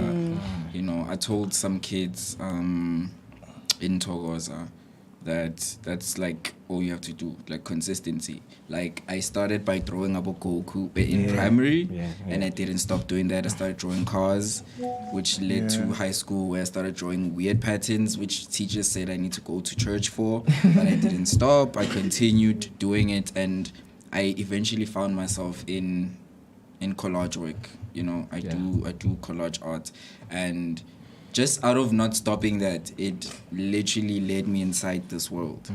Swiftly, smoothly so. And now I am finding myself with these people. Like I'm here now because I just did not stop doing what I was doing. Even if those little like doodles that you do in your diary, you know, after writing how you feel, like, you know, those are important as well. Scribbles. The scribbles, like just don't stop. That's don't stop. Just don't stop. Wonderful. Till you die. For me, listen to the teachers and go to church. I mean, art, to be honest, art can be depressing, and the people who like it can be. Let me learn. Let her cook. Let her cook. They said motivate. All right, madam. So art can be depressing because we all, like, from the pressure of parents and from the pressure of yourself, you want to like see yourself being successful. Like you want to see that money. You want to see what you like. You can't allow a banana and expect a apple. Like you want that, right? But then it takes time. Like the honest way, especially we live in South Africa, art takes time. And you're gonna expect people to help you. Some people like have their own minds. They want to benefit what they want to benefit from you. And then they leave you like that. So that's why I'm saying art can be depressing. Find something that you always go to meditate to, and literally trust in yourself. Nah, And I always tell them, Mom, mnandi, Yeah, like when you're nice, you're nice. You don't have to rush yourself. You don't have, as long as you know, you pray and be like, God, you know me more than I know myself. So what you want me to be, I'll be there. So with the Poopa has taught me, uyazenzela jo. Uyazenzela. Vukuzenzela. I understand. Come on. Vukuzenzela, but then on your way, ungajahi, relax, because he knows where he's gonna put you. So that's what I'm saying. Just relax. There's no money in South Africa, especially in art, unless you make it your own. Unless you make passion to it. Like there's installation, and there's more to drawing. There's more than drawing. There's more than photography. There's more than. There's a lot in art that you can do. Like you can just be a person who does, but just admin for artists, and they pay you. You can be a person. I install. Can take care of a I gallery. curate. I sell work. I sell. Funny enough, I've sold people's work and I haven't sold mine. That's just art, and that's how I get my income. So there's more into just being a creative. Art is a lot. Like there's more than to just what people know as art and just having a studio and just being known and popular and getting brands. There's more to that. So that's what I'm saying. Relax. Hanyani, you'll get there, but don't forget to pray. Keep the composure, man. Yeah, man. Thank you so much for that, guys. And then I have Teki coming. I think, did I read this one? Morning Mavuga, this is Oitu's Mamkulu. I just want to say I'm very proud of Ipupoli Ndlela for their hard work and pushing to make it happen. Good luck and keep going. Lots of love. Ndwana. Thank you. Hey, man, your family. Thank you. I'm going to go through these are the type of things that you need, man. I feel bad. You're doing this. Nice. Yeah, man. And then Steven's coming saying, have y'all ever used a doodle grid before? If not, how? If not, how do y'all whack? What's a doodle grid? Doodle grid. Is it to plan something? What is it? Hey, man, what is the doodle grid, bruh? Have you guys I got an idea. Is it on MacBook or something? Grid. Yeah. Doodle grid. You doodle, but like I think you use grid, right? You use a grid to doodle. I don't know. I don't use grid. So we don't know. If you're an artist and you're using doodle grid, please hit us up so that we learn. We're down for learning anyway. You do that. He's love on our next exhibition. We got him. Because people gotta learn. Just know painting and photography. So I want to see that doodle grid. Yeah, of course, what's man. What's the second question after he asked? I just make magic. How do you? Yeah, he said, have y'all ever used a doodle grid before? If not, how do y'all whack? If you're not using the doodle grid. Okay. You use what you have, my brother. Yeah. Like literally, and that goes on everything. Very Like, important. but so I've gotten where I am because I've used what I have. Imagine if I had stopped doing graphic design when my laptop broke. Where would I have been like right now? Because it broke and I used my phone. I used all things that I had. Went to a friend. Went to a cafe. Just use what you have, man. I used what I had. That's why I'm here. Very interesting, guys. So now for Ipupo Elindlela, what is next? What is it that people should expect? We are hosting a screening. We had already sent out a poster for submissions, and we had gotten some films, and they are South African films, by the way. From filmmakers. So we had one last year. It was amazing. It was beautiful, guys. It was beautiful. And no one was drinking. It was a sober screening, and the conversations we had there. Man, deep. Yes. So we're having another one. We'll release like a poster soon. Okay. It's called Mimesis. Oh, it's called Mimesis. Yes. Is it the only one that you guys are looking forward to this month? Something that you No, we have like a yearly plan. Yeah. So we hosted our first exhibition, which was in March, which was a photography exhibition, which was curated by her. It was her like entire idea. So like that's another thing that I like doing, making things that we had planned come to life. You know, she had this idea, and then we made sure that. Yeah. I made men cry. She wanted to make men cry. Yeah. Some did it though. Yeah, but like that's our next thing. We officially have like 4 events a year, so we are on our second one. There's another one, and there's another one. I just don't want to reveal. It's gonna be a surprise. They should hit you on the gram. On the gram. So if anyone wants to join, guys, want to work with you, is it only the grams, or can they do like a walk-in thing where you guys have a place where you meet up and say, okay, this is where we meet up at the certain days, certain time? They have to team. They just have to team. You can do team down the grams, email. Check on the grams. I think there's our email address there. Yeah, there is. Yeah. So you just hit us up. We are people who really like love collaborations because there's already 7 of us. We can't add. So we can't add on the band. We're already used to this routine that we have. We rehearse every month, so we can't add. But then collaborations, we really like down for them. We love collaborations. Love to our collaborators, by the way.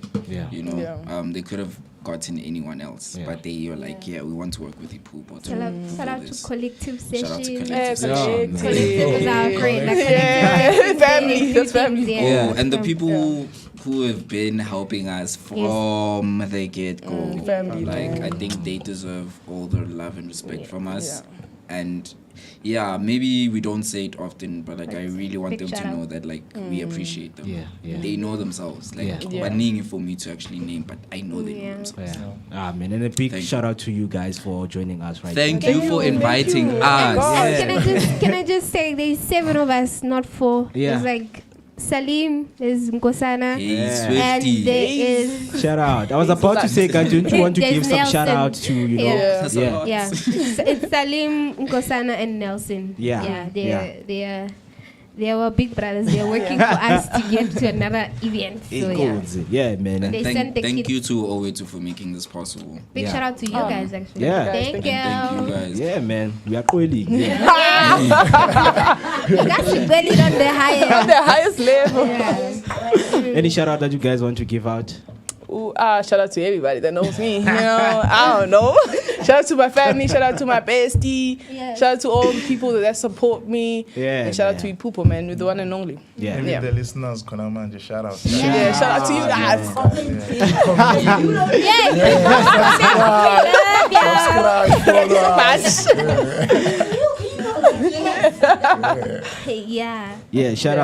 Shout out, man. I think I just got it. I said shout out. You want to say shout out to my man? That's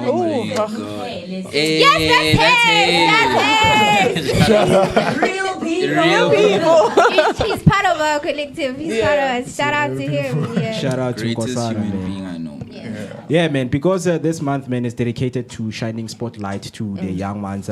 If you happen to know anyone, you know, who's in the space, they're young, they're trying to do their thing, please let them know about the platform so that they can come. We do. You know. We know a lot. Man, let them come, because this month, man, is about shining that spotlight on the young ones. Youth empowerment is what we're doing for this month. So, man, also... Once again, thank you so much, guys. Thank you guys. Thank you so much. I'm sorry for being late. Sorry, guys. No worries, man. Man, this was your daily dose of positivity right here and your energetic starter to your day. Let us see each other tomorrow right here on the Vooka Breakfast Show. Same time, same place, giving you everything and every detail that you need to know. So, what we're going to do right now is to say shout out to you guys. Let's call it on the highest level, of course. And see each other tomorrow.